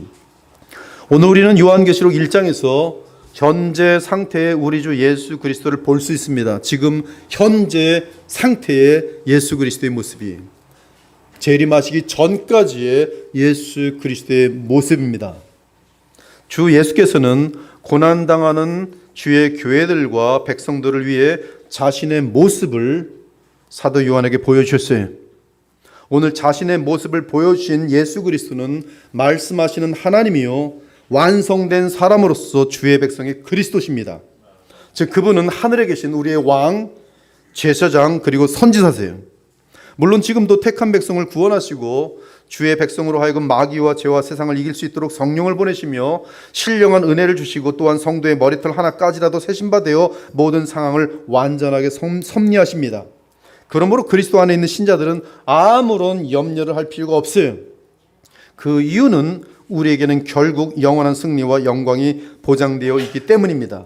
그 보장은 우리 자신의 인내나 노력이나 능력 때문에 주어지는 것이 아니라 우리가 믿음으로 꼭 붙들고 연합하는 우리 주 예수 그리스도로 인한 것이, 사도 요한을 통해 자신의 모습을 드러내신 그리스도께서는 오늘 여러분들을 만나보기를 원하십니다. 정말로 사실로 지금 예수께서는 성령 안에서 여러분을 오늘 이 성경의 내용과 함께 자신의 모습이 묘사된 이 내용과 함께 여러분을 만나보기를 정말 원하십니다. 여러분 모두가 어린아이 같은 진실하고 선하고 겸손한 마음을 갖고 이 계시를 성령의 조명으로 살펴볼 수 있기를 바랍니다. 그리고 호흡이 마치는 순간까지 우리 주 예수 그리스도만을 생각하고 사랑하고 연합하며 살아가는 저와 여러분이 되었으면 참 좋겠어요. 한편 우리 주 예수님은 독생하신 하나님이 사람이 되신 분이고, 나아가 십자가의 속량을 치르신 후 부활하신 때부터는 완성된 사람이 된 분이시기에 그분에 대한 묘사는 인간의 글을 초월합니다. 계시록 1장에 대해서 대부분의 영지주의화된 주석들은 다 은유로 풀어버려요. 실질적인 예수 그리스도의 모습으로 그들은 생각조차 안 해요. 굉장히 안타까운 일이에요. 지금 이 계시록 1장은 살아계시고 부활 승천하셨어. 바울을 다메섹 도상에서 만난 영광의 그 예수 그리스도, 영광의 하나님 보좌 우편에서 온 우주와 만물을 다스리시는 예수 그리스도의 실제 모습의 묘사라는 사실을 그들은 놓치고 있어요. 그래서 이것은 무슨 이러한 뜻이니 마음대로 지 멋대로죠. 알레고리카란 해석이. 그러나 지금 이것은 사도 요한이 본 것이, 예수님이 자신을 보여주신 것이, 그분의 신비한 정체성 때문에 묘사가 정직하게 지금 사도 요한은 묘사하고 있지만, 그러나 그분의 이 존재를 묘사할 수 없기 때문에, 즉 그를 초월하기 때문에, 생각이 인간의 한계를 초월하기 때문에 묘사가 이렇게 어렵게 나타나는 것이지, 이것은 사도 요한이 할 수 있는 최대의, 성령의 도우심을 받은 최대의 묘사인 것이. 그러므로 사도 요한은 환상으로 예수 그리스도를 보면서도 그 묘사에 있어서 성령의 감동으로 그리스도의 신성을 묘사하고 있습니다. 그러므로 사도 요한의 묘사는 신비하기만 합니다. 그 이유는 주 예수 그리스도께서 지니신 하나님의 완전한 형상은 피조물의 차원에서 서술이 불가능하기 때문입니다. 가장 인간에게 무한히 알아가기가 끝까지 알 수 없는 분이 있다면 바로 예수님이세요. 여러분이 영원히 예수님과 함께 사실 날이 올 것입니다. 그러나 그래도 무한히 모르는 분은 그리스도시요. 한없는 사랑을 받지만 그래도 영원히 모르는 분은 우리 주 예수님이세요. 알 수가 없어요. 그럼에도 불구하고 우리 주 예수 그리스도는 자신의 모습을 보여주셨고, 성령으로 사도 요한을 도와 자신의 모습을 가장 분명하고 사실적으로 묘사하도록 하셨어요. 이는 이 글을 읽는 자들에게 현재 그리스도를 알려주시기를 바라면서 그들을 위로하고 힘 주기를 원하시기 때문입니다. 그리고 분명한 사실은 우리를 향하신 우리 주님의 사랑하는 마음은 십자가에서 죽으실 때나, 그리고 지금 영광 가운데 살아계신 지금 이 때나 전혀 변함이 없다는 사실이. 사랑하는 여러분, 우리 주 예수님은 현재 왕 중의 왕이시며 만유의 주십니다. 이는 모든 권세가 그분께 있고 영원하고 완전한 최고의 권세가 그분께 있다는 뜻이, 따라서 그분의 완전한 통치 아래 인류 역사와 모든 발생하는 사건들이 속하 있습니다. 그러므로 그리스도를 이길 권세가 없고 그분의 다스림에서 벗어날 수 있는 것이 아무것도 없어요. 골로새 1장과 조금도 모순되지 않습니다. 완벽하게 성경은 항상 완벽하게 일치돼요. 현재 우리 눈에는 마귀가 행하는 일들이 너무 거세 보이고 마치 어둠이 빛을 이기는 것 같고 죄가 선을 이기는 것 같으며 불의가 의를 이기는 것처럼 보일지라도 그것은 허상일 뿐이요, 영원한 승리는 언제나 빛과 진리와 의에 속하도록 되어 있어요. 이는 전능하신 여호와 우리 주 예수 그리스도께서 완성된 사람으로서 모든 역사와 모든 피조물을 다스리는 무한하고 영원한 권세를 갖고 계시기 때문입니다. 자, 이제 호흡을 가다듬고 지금 현재 예수 그리스도의 모습을 성경을 통해 그대로 볼 수 있길 원합니다. 그리고 오늘 이 말씀을 통해서, 이 말씀을 듣고 믿음으로 여러분의 마음 깊은 곳에 여러분을 창조하시고 구속하시고 가장 좋은 것을 예비하고 기다리시는 우리 주 그리스도 예수님을 모시고 영원토록 사랑하고 감사하며 남은 삶을 살 수 있기를 바랍니다.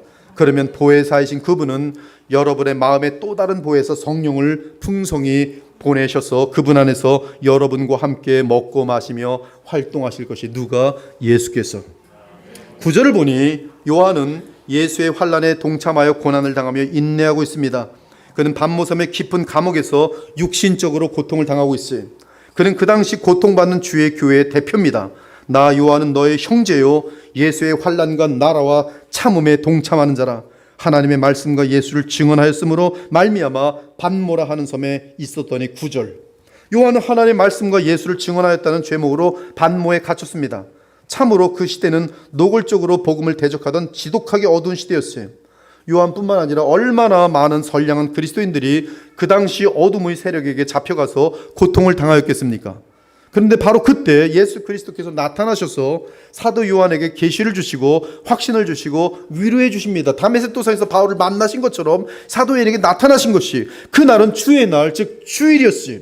주의 날에 내가 성령에 감동되어 내 뒤에서 나는 나팔 소리 같은 큰 음성을 들으니 이르되 네가 보는 것을 두루마리에 써서 7 교회에 보내라 하시기로. 우리 주 예수께서는 교회와 그 교회를 구성하는 참 성도를 너무나 사랑하시기 때문에 그들이 어려움에 처할 때 반드시 찾아오십니다. 특히 성도가 지독한 고난에 처할 때, 혹은 충실한 성도들로 구성된 교회가 세상에서 박해를 받거나 어떤 심한 어려움을 당할 때 영광의 주 예수께서는 반드시 찾아오셔서 우리와 함께 하십니다. 이때 주와 주의 함께 하심은 여러 섭리 가운데 우리에게 직접 체험됩니다. 우리는 알아요. 정말로 주님이 나와 지금 함께 하시는구나.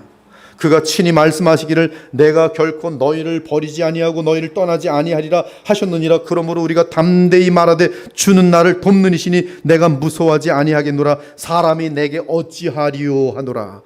여러분, 사람이 내게 어찌하리요, 요 말 하나를 마음속에 새겨놓아도 여러분 평생에 사람 두렵지 않습니다.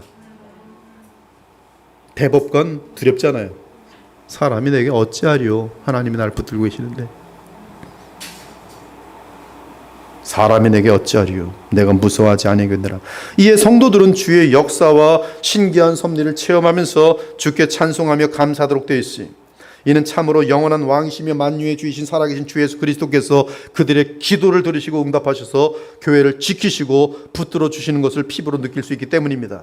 구약을 보면 우시아 왕이 죽던 해에 이사야는 주께서 성전에 찾아오시는 장면을 봅니다. 우시아가 있는 동안 남유다는 오랜 기간 평안을 누렸지만 이제 남유다는 위태롭게 되었어요. 유다 백성은 아수르 제국과 블레셋과 아람 등에 둘러싸여 너무나 위태한데 우시아 왕의 뒤를 이을 그 요담 왕은 악하고 어리석은 사람이었어요. 하지만 그 어두운 때에, 가장 위태로운 때에 여호와 하나님께서 자기 백성을 찾아오십니다. 구약에서 백성을 찾아오시는 분은 언제나 성육신 하시기 전에 말씀이시며 독생하신 하나님 그리스도십니다. 즉 그리스도는 여호와 하나님이셨어요.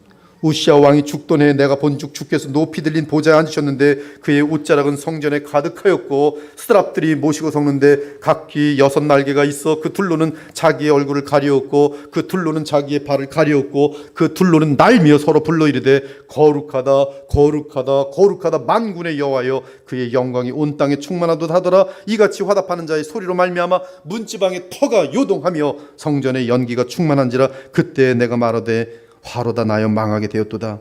나는 입술이 부정한 사람이요 나는 입술이 부정한 백성 중에 거주하면서 만군의 여호와이신 왕을 배웠음이로다 하였더라. 에스겔의 경우도 이미 남유다가 바벨론 제국에게 제1차 포로로 잡혀간 지독히 어두운 때에 여호와께서 그를 찾아오셔서 주의 백성에게 주실 위로와 확신의 말씀을 계시하여 주십니다. 내가 그발 강가 사로잡힌 자 중에 있을 때 하늘이 열리며 하나님의 모습이 내게 보이니 여호와킨 왕이 사로잡힌 지 5년 그달 초다세라. 갈대아 땅 그발 강가에서 여호와의 말씀이 부시 아들 제사장 나 에스겔에게 특별히 임하고 여호와의 권능이 내 위에 있느니라. 지금 사도 요한도 마찬가지입니다. 가장 고되고 외롭고 연약하고 힘든 때 교회의 머리시며 주의 백성의 왕이신 주 예수께서 친히 나타나셔서 자신의 모습을 그대로 보여주시며 주의 백성을 위한 위로의 말씀을 주셨어요.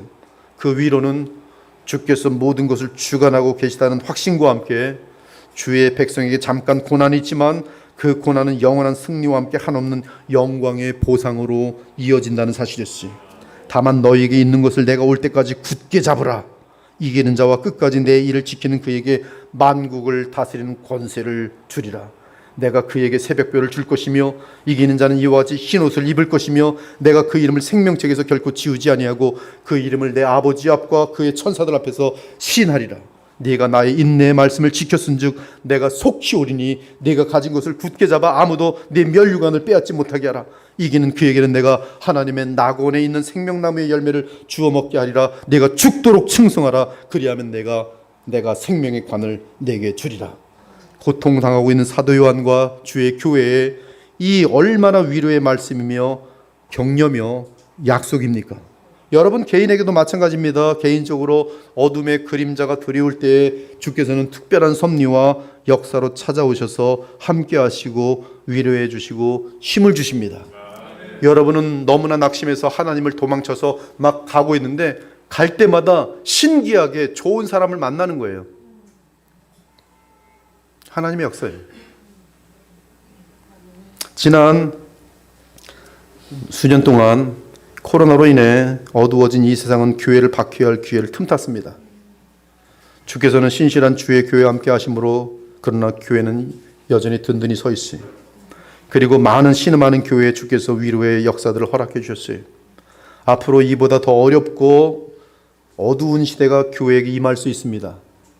그러나 두려워하지 않을 것은 만왕의 왕이시며 만유의 주이신 우리 주 예수 그리스도께서 교회의 머리로서 반드시 주의 교회를 보호하시고 지키시고 붙들어 주실 것이기 때문에 오른손에 있는 7뼈를 붙잡고 7금 등대 사이를 거니시는 이가 이르시되 내가 내 행위와 수고와 내 인내를 알고 또 내가 참고 내 이름을 위하여 견디고 게으르지 아니한 것을 아노라. 그러므로 언제든지 여러분이 힘들 때는 여러분 안에 성령으로 와 계시는 우리 주 만왕의 왕이요 또한 동시에 하나님 보좌 우편에 앉아 계신 천지의 대왕이신 예수 그리스도를 바라보며 믿고 의지하기 바랍니다. 그러면 놀라운 일들이 늘 발생할 것이. 사랑하는 여러분, 우리가 죽은 직후에 우리는 육신의 눈은 없지만 영혼으로 우리 주 예수님을 만나 뵐 것이, 또한 먼 훗날 우리 주 예수 그리스도께서 이 땅에 재림하실 때 우리는 우리의 눈으로 그분의 눈을 보고 우리의 입술로 그분과 대화를 하며 그분 입술에서 나오는 말을 들을 것이, 우리는 그리스도의 손을 붙잡고 그분을 안아도 볼 것이며 심지어 함께 한 자리에서 식사를 하는 영광도 누릴 것이, 이는 이 땅에 예수 그리스도께서 계실 때 주의 제자들과 그렇게 하시기 때문이고 주의 제자들은 다름 아닌 우리가 구성하는 그리스도의 몸된 교회로서 우리와 하나이기 때문입니다. 이 생명이 나타내신 바 된지라 이 영원한 생명을 우리가 보았고 증언하여 너에게 전하노니 이는 아버지와 함께 계시다가 우리에게 나타내신 바 된 이시라. 우리가 보고 들은 바를 너에게 전함은 너희로 우리와 사귐이 있게 하려 함이니 우리의 사귐은 아버지와 그의 아들 예수 그리스도와 더불어 누림이라. 우리가 이것을 쓰면 우리의 기쁨이 충만하게 하려 함이라. 한편 본문에서 놀라운 것은 12절이, 계시록 1장 12절을 보면 몸을 돌이켜 나에게 말한 음성을 알아보려고 돌이킬 때 7금 등대, 촛대라고 되어 있지만 금 등대가 훨씬 더 이 구약하고 연결됩니다. 7금 등대를 보았는데 12절을 원어로 보면은 나는 나에게 말한 음성을 보려고 몸을 돌이켰는데 7금 등잔을 보았다라고 되어 있어요. 즉 사도 요한은 포네인, 즉 음성을 보려고 몸을 돌이켰어요. 개역개정이 알아보려고라고 번역했지만 원어대로 보려고라고 번역했다면 독자들이 그 뜻이 이해가 안 되더라도 오히려 성령의 조명을 구하며 더 깊은 뜻을 찾게 되었을 것이, 현재 개역개정의 번역으로는 마치 그리스도를 보려고 몸을 돌이킨 것처럼 읽히게 됩니다. 아무튼 본문은 소리를 보려고 또는 말씀을 보려고 음성을 보려고라고 되어 있어요. 이 표현은 대단히 이상합니다. 그 소리를 들으려고, 그 음성을 들으려고 또는 그 소리를 내신 분을 보려고 라고 해야 지금 우리의 언어와 어울립니다. 그러나 본문은 정확하게 그 음성 또는 그 음성은 동일하게 우리 한국말로는 소리라고 번역돼요. 또는 그 소리를 보려고 라고 돼 있어요. 물론 그 음성은 우리 주 영광의 예수 그리스도의 음성입니다. 그럼에도 불구하고 사도 요한은 그 소리를 인격체로 여기고 있어요. 그런데 놀랍게도 계시록 전체가 음성을 인격체로 두고 있습니다. 그 소리를 보려고라고 표현되어 있어요.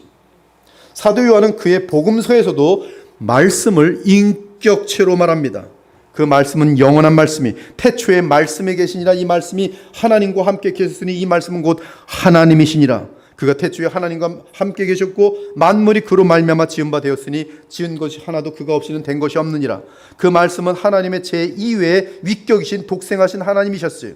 본래 하나님을 본 사람이 없을 때 아버지 품속에 있는 독생하신 하나님이 나타내셨느니라. 그리고 그 말씀은 사람이 되셨습니다. 그래서 사도 요한을 비롯한 사도들은 이 땅에 살아있는 말씀을 보았어요. 태초부터 있는 생명의 말씀에 관하여는 우리가 들은 바요, 눈으로 본 바요, 자세히 보고 우리 손으로 만진 바라. 무엇? 생명의 말씀을. 사실은 예수님이죠. 그 말씀에서 음성이 나오니 그 음성은 살아있는 프레이마 말씀입니다. 그 말씀은 아담과 하와가 죄를 짓고 도망치며 숨을 때 찾아온 음성이, 이에 그들의 눈이 밝아져 자기들이 벗은 줄 알고 무화과 나뭇잎을 엮어 치마로 삼았더라. 그들이 그날 바람이 불 때 동산에 거니시는 여호와 하나님의 소리를 듣고, 아담과 그의 아내가 여호와 하나님의 낯을 피하여 동산 나무 사이에 숨은지라 여호와 하나님이 아담을 부르시며 그에게 이르시되 네가 어디 있느냐. 이 찾아오시는 음성, 즉 죄로 인해 멸망을 향하는 주의 백성을 구원하기 위해 부르짖는 그 음성은 바로 이 땅에 사람이 되셔서 찾아오신 말씀 하나님이신 우리 주 예수 그리스도의 구약의 형상이. 이에 본문 15절에서는 그의 음성은 많은 물소리 같으며라고 되어 있어요. 원어로 보면 물의 음성이라고 되어 있어요. 16절에서는 그의 입에서 좌우에 날선검이 나오고라고 묘사되어 있습니다. 이는 우리 주 예수 그리스도는 부활 승천하신 후에 주의 교회의 구세주로서 교회와 모든 만물을 향해 명령하시는 음성, 사랑하시는 음성, 다스리시는 음성을 발설하시는 만유해 주시며 우리의 구세주이심을 묘사한 것이, 그 음성은 주께서 이 땅에 남겨놓으신 정경 66권과 더불어 성령으로 지금도 말씀하십니다. 사실 계시록은 인류 역사 끝까지의 주의 음성을 이미 미리 기록해 놓은 것이, 그래서 계시록을 유념해서 보면 음성이라는 단어가 대단히 많아요. 이 계시록에 기록된 우리 주 영광의 그리스도의 음성을 몇 가지 추려봅니다. 그 음성은 절대적인 왕권을 지니신 절대적 권위의 소리로서 그대로 완벽하게 집행되었고 또한 앞으로 집행될 것이, 주의 날에 내가 성령에 감동되어 내 뒤에서 나는 나팔 소리 같은 큰 음성을 들으니 몸을 돌이켜 나에게 말한 음성을 보려고 돌이킬 때에 그 음성은 많은 물소리와 같으며 볼지어다 내가 문 밖에서도 두드리오니 누구든지 내 음성을 듣고 문을 열면 내가 그에게로 들어가 그와 더불어 먹고 그는 나와 더불어 먹으리라. 이 일 후에 내가 보니 하늘에 열릴 문이 있는데 내가 들은 바 처음에 내게 말하던 나팔 소리 같은 그 음성이 이르되 이리로 올라오라. 그 음성이 올라오라. 우리는 이해는 갑니다. 그러나 지금 이 링기스틱, 문자적으로 그 음성을 인격화하여 지금 표현하고 있다는 것이죠. 이후에 마땅히 일어날 일을 내가 네게 보이리라 하시더라. 여섯째 천자가 나팔을 불매 내가 들으니 하나님 앞 금제단 네 뿔에서 한 음성이 나서 가로되, 하늘에서 나서 내게 들리던 음성이 내게 말하 이르되 네가 가서 바다와 땅을 밟고 서 있는 천사의 손에 펴낸 두루마리를 가지라 하기로. 하늘로부터 큰 음성이 있어 하늘에서 나는 소리를 들으니 많은 물소리와도 큰 우레소리와도 같고, 하늘에서 음성이 나서 이르되 거룩하라. 성전에서 큰 음성이 나서 큰 음성이 성전에서 보좌로부터 나서 이르되 되었다 하시니, 여기서 되었다는 예수께서 십자가에서 다 이루었다고 똑같은 단어입니다.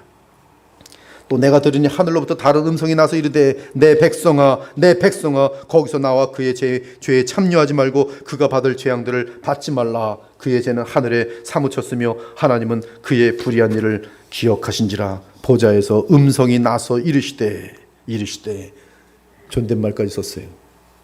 내가 들으니 보좌에서 큰 음성이 나서 이르되 보라 하나님의 장막이 사람들과 함께 있음에. 다 지금 여러분들에게 다 읽어드려야 되는데 시간이 많지가 않아서 지금 건너뛰고 있어. 지금 이처럼 우리 주 예수 그리스도는 최고의 선자로서 마지막 선자시며 영원한 선자십니다. 이는 그분은 영원한 말씀으로서 그로부터 영원토록 주의 말씀인 음성이 흘러나오기 때문이, 그리고 그 음성은 다름 아닌 프레이마, 성령의 말씀, 하나님의 뜻이. 그러므로 예수님은 마지막 영원한 선자로서 현재 영광의 그리스도십니다. 지금도 그분의 음성은 완전한 통치를, 완전한 보존을, 여러의 모든 것을 완벽하게 주관하고 계세요.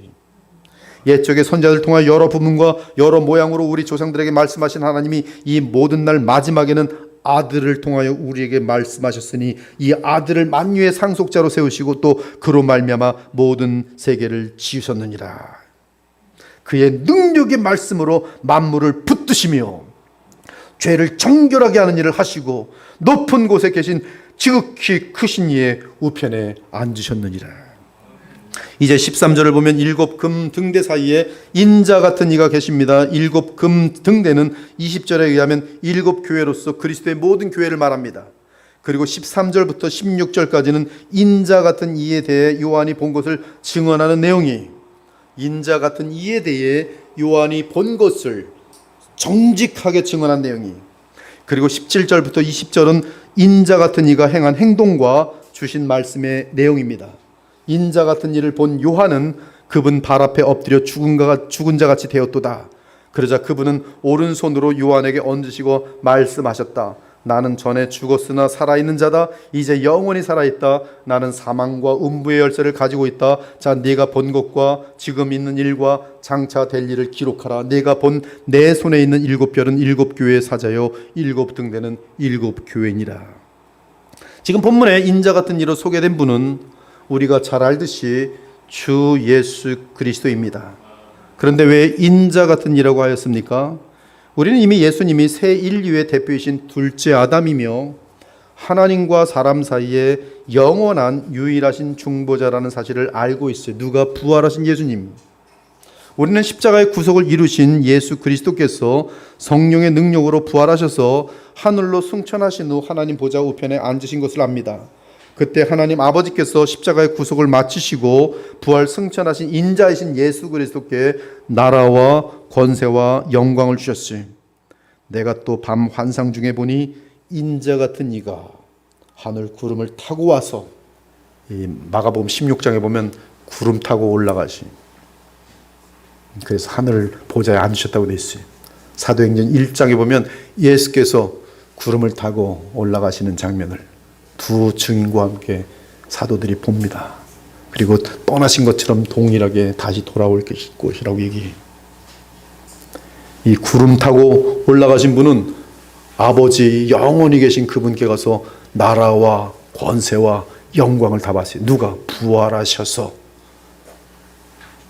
낙원으로 들어가신, 하늘로 들어가신 예수께 영원한 왕으로 세우시는 즉위식을 하는 장면이, 내가 또 밤 환상 중에 보니 인자 같은 이가 하늘 구름을 타고 와서 옛적부터 항상 계시니 영원한 성삼위 하나님이 그분에게 나아가 그 앞으로 인도되매 그 옛적부터 항상 계신 이가 그에게, 구름 타고 오신 그에게 권세와 영광과 나라를 주고 모든 백성과 나라들과 다른 언어를 말하는 모든 자들이 그를 섬기게 하였으니 그의 권세는 소멸되지 아니하는 영원한 권세요 그의 나라는 멸망하지 아니할 것이니라. 그러므로 인자 같은 이는 영광을 얻으신 인자를 의미합니다. 또한 인자 같은 이는 부활체를 입으신 우리 주 예수 그리스도로서 하나님께서 창조하신 때에 의도하신 완성된 인간이기도 합니다.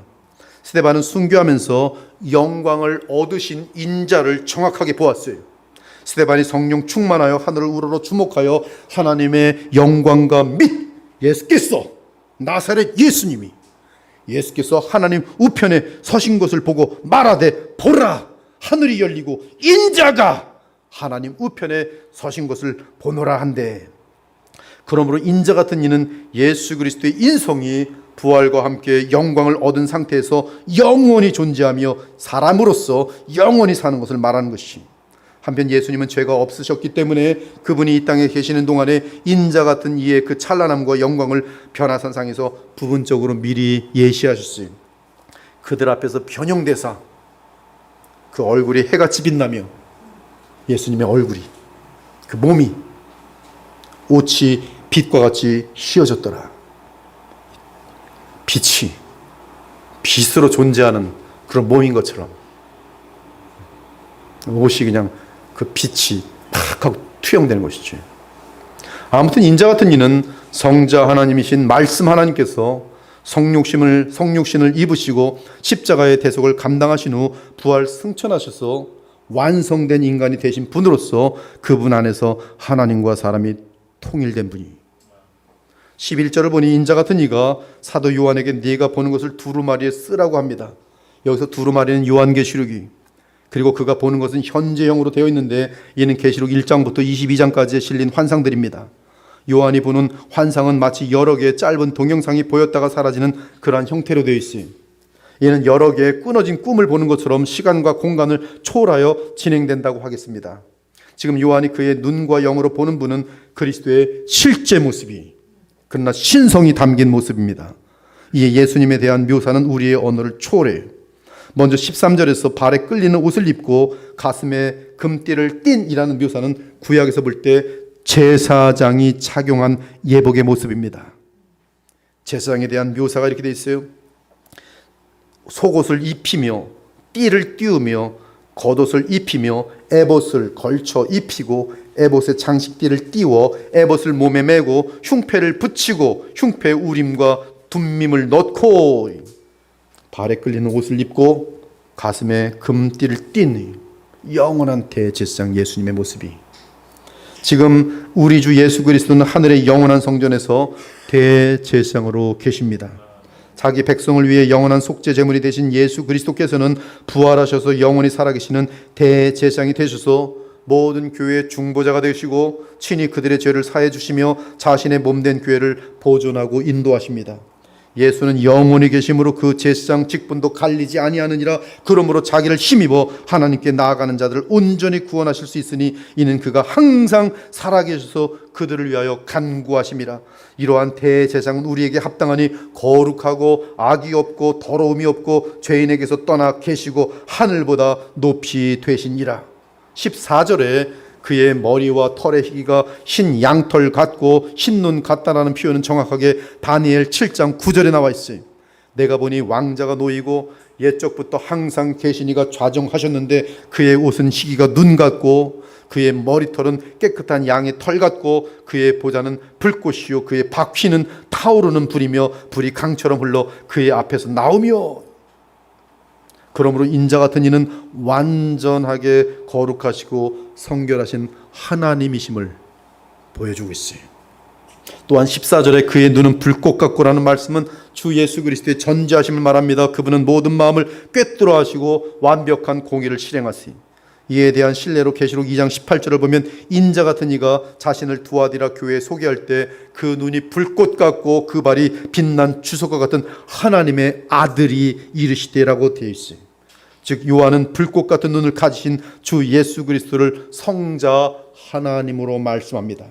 그러면서 이세벨과 영적으로 행음한 일들에 대해 만일 그의 행위를 회개하지 아니하면 큰 환난 가운데 던지고 또 내가 사망으로 그의 자녀를 죽이리니 모든 교회가 나는 사람의 뜻과 마음을 살피는 자인 줄 알지라.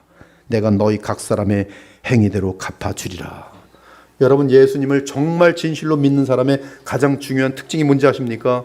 내 깊은 마음속 동기가 하나님께 있어요. 그것이 제일 중요한 믿음의 부분이. 15절에 그의 발은 풀무불에 단련한 빛난 주석 같다는 묘사는 초림 때 십자가에 못 박힌 연약한 발과는 달리 재림 때에는 영광과 권능으로 오셔서 그 발 아래 모든 더러운 무리들과 죄악들을 밟아 불로 심판하실 것을 나타냅니다. 그러므로 예수님은 심판하시는 왕이요 주실. 같은 절에도 그의 음성은 많은 물소리와 같다고 하는데 그 음성에 대해 계시록 1장 10절은 나팔 소리처럼 큰 음성이라 하고 계시록 14장 2절은 큰 우레소리와도 같다고 말합니다. 이 표현은 에스겔서 43장 2절에 나오고 또 시편 29편에 나와요. 이스라엘 하나님의 영광이 동쪽에서부터 오는데 하나님의 음성이 많은 물소리 같고 땅은 그 영광으로 말미암아 빛나니 여호와의 소리가 물 위에 있도다. 영광의 하나님이 우레소리를 내시니 여호와는 많은 물 위에 계시도다. 따라서 부활하셔서 영광을 얻으신 주 예수 그리스도의 입에서 나오는 음성은 대단히 큰 음성으로서 하나님의 음성과 같다고 할 수 있어요. 그러나 그 음성이 어떤 음성일지는 지금 우리로서는 다 알 수 없어요. 분명한 것은 인자 같은 이의 음성은 신자들에게는 한없이 아름답고 영광스럽고 기묘한 음성이지만 악인들에게는 가장 두렵고 공포를 주는 음성이라는 사실이. 16절에 그의 오른손에 7별이 있다는 것은 하나님의 택한 백성인 교회가 주 예수 그리스도에 의해 완전하게 보호를 받는다는 뜻이. 예수 그리스도께서는 친히 복음의 종들을 세우셔서 교회를 인도하고 보호하십니다. 16절에 그의 입에서 좌우의 날성검이 나오는 것은 말씀이신 주 예수 그리스도께서 마귀 및 그를 따르는 죄악의 무리를 말씀으로 심판하여 멸망시킬 것을 나타내 그의 입에서 예리한 검이 나오니 그것으로 만국을 치겠고 친히 그들을 철장으로 다스리라. 하나님의 말씀은 살아있고 활력이 있어 좌우의 날선 어떤 검보다도 예리하여 혼과 영과 및 관절과 골수를 찔러 쪼개기까지 하며 16절에서 그 얼굴은 해가 힘있게 비치는 것 같다라는 말씀은 주 예수 그리스도의 얼굴을 보는 것은 보이지 아니하는 하나님의 얼굴을 보는 것과 같이 될 것이란 뜻이. 태양을 직접 보는 것처럼 큰 두려움과 공포에 빠질 것이지만 그러나 부활한 상태 속에서 예수 그리스도를 보는 자들은 무한한 그런 어떤 교류와 교통과 사랑이 있게 될 것이. 이처럼 요한이 본 인자 같은 이는 완전한 신성 및 완전한 인성을 소유하고 계십니다.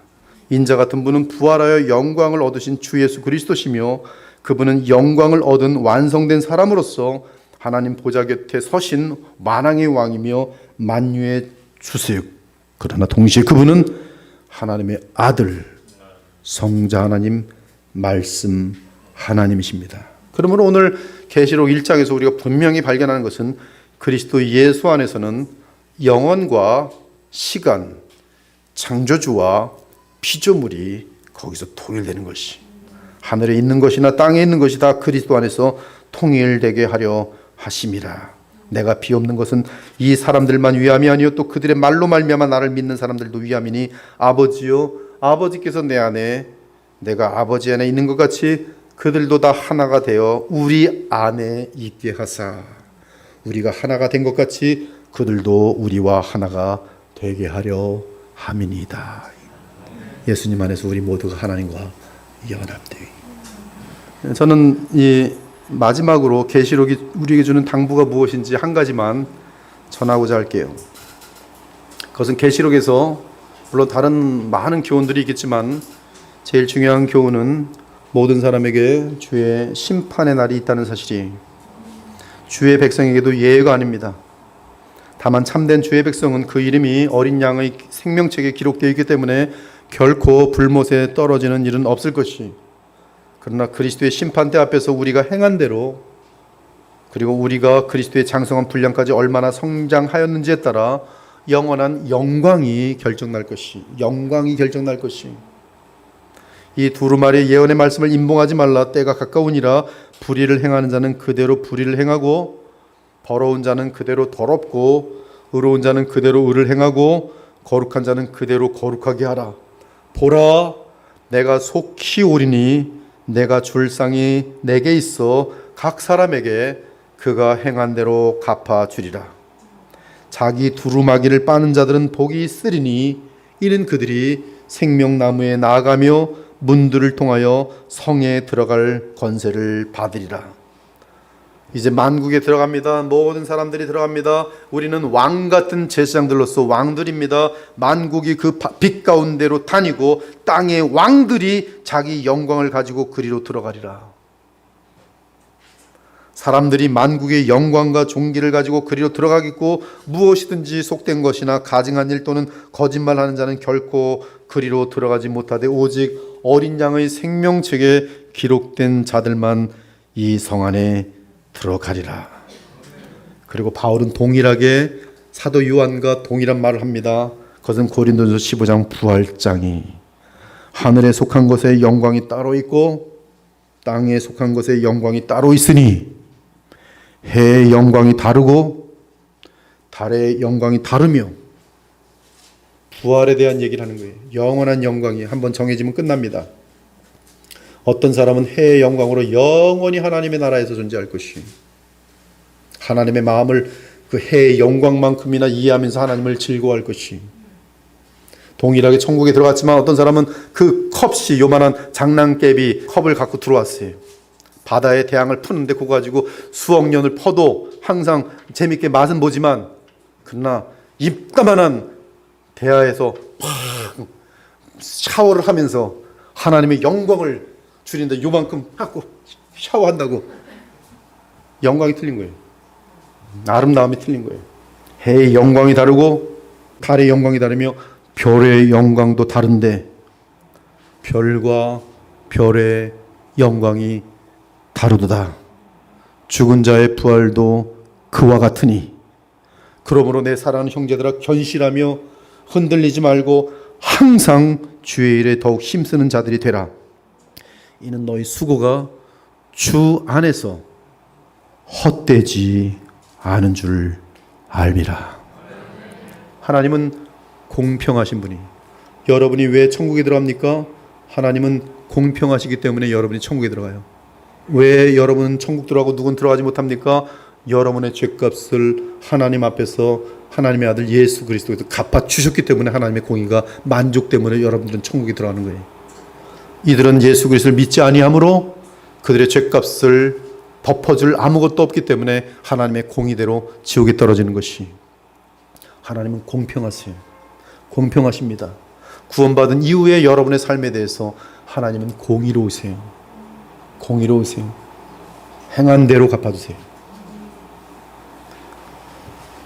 그러므로 우리는 우리의 호흡이 마치는 그날까지 죄에 대해서는 계속 피 흘리기까지 싸우며 조그마한 죄악도 범하지 않도록 최선을 다할 것이요, 이를 위해 우리 개인의 힘으로는 될 수 없으니 말씀과 기도에 전념하면서 그리스도에 대한 복음의 말씀으로 우리의 마음을 가득 채우고 성령 안에서 그리스도와 연합함으로 더욱 진리의 계명에 순종하며 사랑을 이루는 삶을 살아야 하는 것이.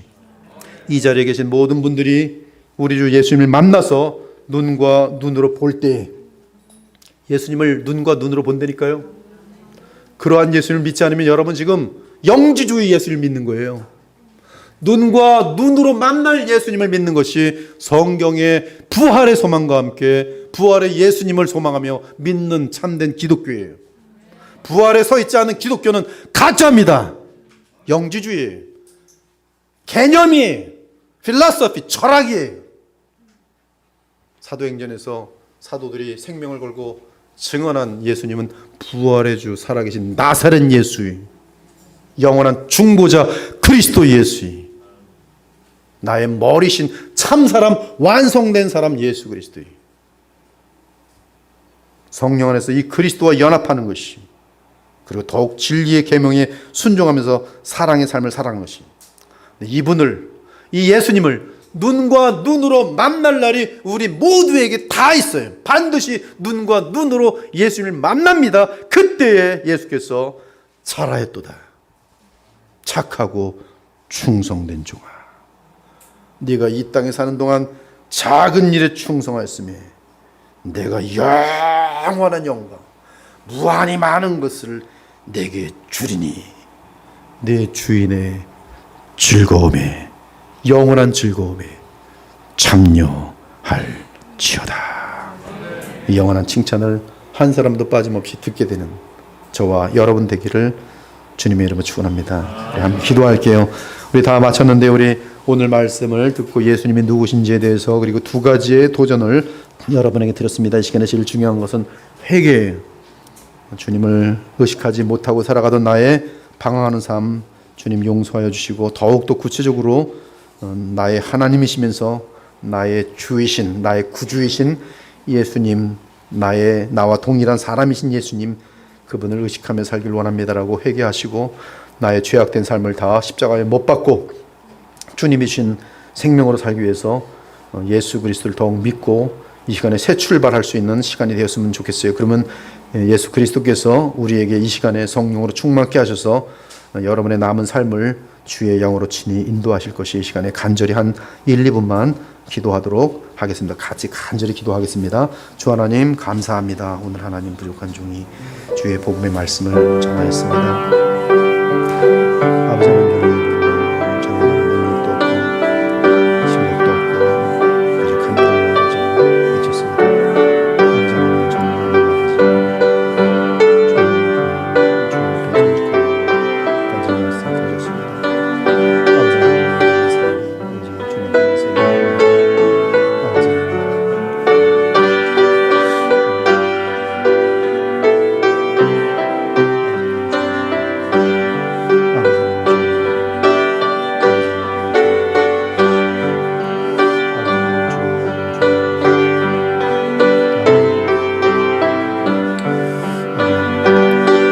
첫 번째 도전했던 용서에 대해서 한번 여러분의 인생 가운데 지금 혹시 아직 가시처럼 남아있는 미움의 대상이 있다면 지금 주님 앞에서 내려놓으시기 바라요. 주님, 그 사람의 인생은 주님께 맡깁니다. 저는 이제 다 잊어먹고 저는 제 길을 가겠습니다. 제 마음속에 용서의 마음 주시고, 이제 주님과 함께 내 마음속에 낭심도 없고 보복하려는 마음도 없고 남은 삶은 새 출발하고 더욱더 하나님이 원하시는 삶을 살아가길 원합니다. 주여 역사하여 주시옵소서. 자유를 주시고 기쁨을 주시고 평강을 주시옵소서. 이 시간에 기도할 수 있는 시간이 되기를 함께 기도하겠어요.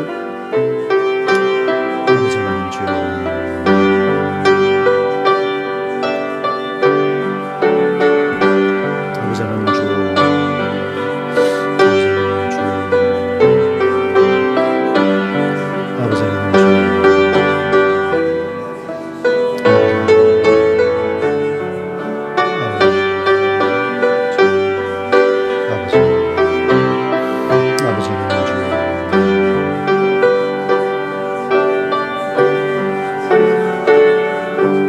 하나님 감사합니다.